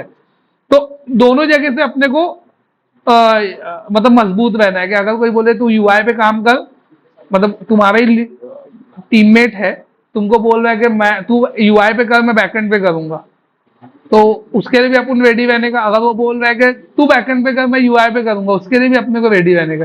बैकएंड, और मैं तुमको होल एंड सोल पूरा फुल स्टैक ही बता रहा हूँ। अभी यही वैल्यू जो मैं एशिया विशिया इधर उधर से लिखा हूं, ये वैल्यू एंटिटी फ्रेमवर्क के ऑब्जेक्ट से ले आऊंगा, एक साथ 500 ऑब्जेक्ट आ जाएगा, वो 500 ऑब्जेक्ट को ड्रॉप डाउन में डाल दूंगा, हो गया ना, डेटाबेस से वैल्यू ड्रॉप डाउन में यूजिंग एजेक्स, समझेगा। तो वो आगे का नेक्स्ट पार्ट रहेगा। थोड़ा सा एक पार्ट बचा हुआ है, लिस्ट कैसे मैनिपुलेट करूंगा, फॉर ईच कैसे यूज करूंगा इसके अंदर, तो वो पार्ट जो हो जाएगा, तो वो पार्ट मतलब नेक्स्ट लेक्चर में ट्राई करूंगा कि बता दूं, ठीक है। और ये अब ये होने के बाद हम लोग कुछ क्वेश्चंस तुम भेजे थे, वो भी कल मैं इंशाल्लाह कवर कर दूंगा। रेफ एंड आउट था उसमें एक हॉटेस्ट, बहुत लोग बहुत बार पूछ चुके हैं ref and out, ref and out तुम भी पूछ चुके हो, तुफैल भी एक बार पूछ चुका है, तो रेफ एंड आउट जो है वो बता देता हूं। दूसरा एक और कुछ क्वेश्चन था, डिस्ट्रक्टर, वो थोड़ा नया क्वेश्चन है, लोग को नहीं पता रहेगा, वो बता देता हूँ। डिस्ट्रक्टर के बारे में पता नहीं पूछा है कि नहीं, बहुत लोग को, तुमको पूछा है तो मैं बता दे रहा हूँ। तो यूजुअली वैसे क्वेश्चन नहीं पूछते, लेकिन वो भी अच्छा क्वेश्चन है। डिस्ट्रक्टर, कंस्ट्रक्टर हम लोग पढ़े हैं, कंस्ट्रक्टर का अपोजिट होता है डिस्ट्रक्टर, ठीक, तो वो ले लेता हूं मैं। और एक दो क्वेश्चन तुम्हारी लिस्ट में था, एक क्वेश्चन, एक दो क्वेश्चन, एक दो लोग मेरे को पीछे तुम भेजे थे शायद, असला बीच में शायद एक दो इंटरव्यू के क्वेश्चन तुम भेजे थे, वो था, कोई तो भेजा था, मेरे पास है लिस्ट में, मैं ऐड कर लेता हूँ उसको नोट में, तो वो क्वेश्चंस मैं कल ले लूंगा। और टाइम बचेगा तो फिर ये जे क्वेरी का बता के, जे क्वेरी खत्म हो जाएगा, वो क्वेश्चंस हो जाएंगे, फिर नया टॉपिक स्टार्ट करूंगा। और जो तुम्हारा अब स्टार्ट होगा, एक एप्लीकेशन का सिनेरियो बनाता हूं मैं, कोई भी एक एप्लीकेशन का, और हम लोग क्या करेंगे, वही को एज ए प्रोजेक्ट, मतलब पूरा प्रोजेक्ट स्टार्ट करने वाला हूं मैं। तो यहाँ से तुम लोग का प्रोजेक्ट स्टार्ट होगा। प्रोजेक्ट में तुम्हारा फिल्टर कवर होएगा, एरिया कवर होएगा, राउटिंग का कुछ पार्ट, एक्स्ट्रा पार्ट कवर होगा, फिल्टर हो गया, एरिया हो गया, राउटिंग हो गया, और डिपेंडेंसी इंजेक्शन, वो सब तो रहेगा ही, आर्किटेक्चर का पार्ट, जैसे singleton, dependency injection, design pattern, inversion of control, solid principle, ये सब सुने होगे ना, सॉलिड प्रिंसिपल इंटरव्यू में बहुत पूछता है सॉलिड प्रिंसिपल, तो वो सब पार्ट जो है अब मतलब आएगा, तो तुम्हारा इंटरव्यू अब यहाँ से और आसान हो जाएगा। लेकिन समझेगा उसको ही जो असल में इंटरव्यू दिया है, तभी वही वही बंदे को उसकी वैल्यू समझेगी, जो चीज मैं पढ़ा रहा हूँ। नहीं तो उसको लगेगा क्या बता रहा है ये आदमी, थेरी पे थेरी पढ़ाए चले जाए, तो सॉलिड तो पूरा ही थेरी है, कोई कोड वोड नहीं है सॉलिड में, पूरे थेरी है। तो वो सब चीज अभी मैं लेने वाला हूँ इंटरव्यू पर्सपेक्टिव से, जो चीजें छूट गई है, प्रोजेक्ट स्टार्ट करूंगा, रिलेशनल डिजाइन, ये वो नॉर्मलाइजेशन, वो सब भी बताने वाला हूँ, तो वो सब अब यहाँ से स्टार्ट हो जाएगा, ठीक है, छुट्टी।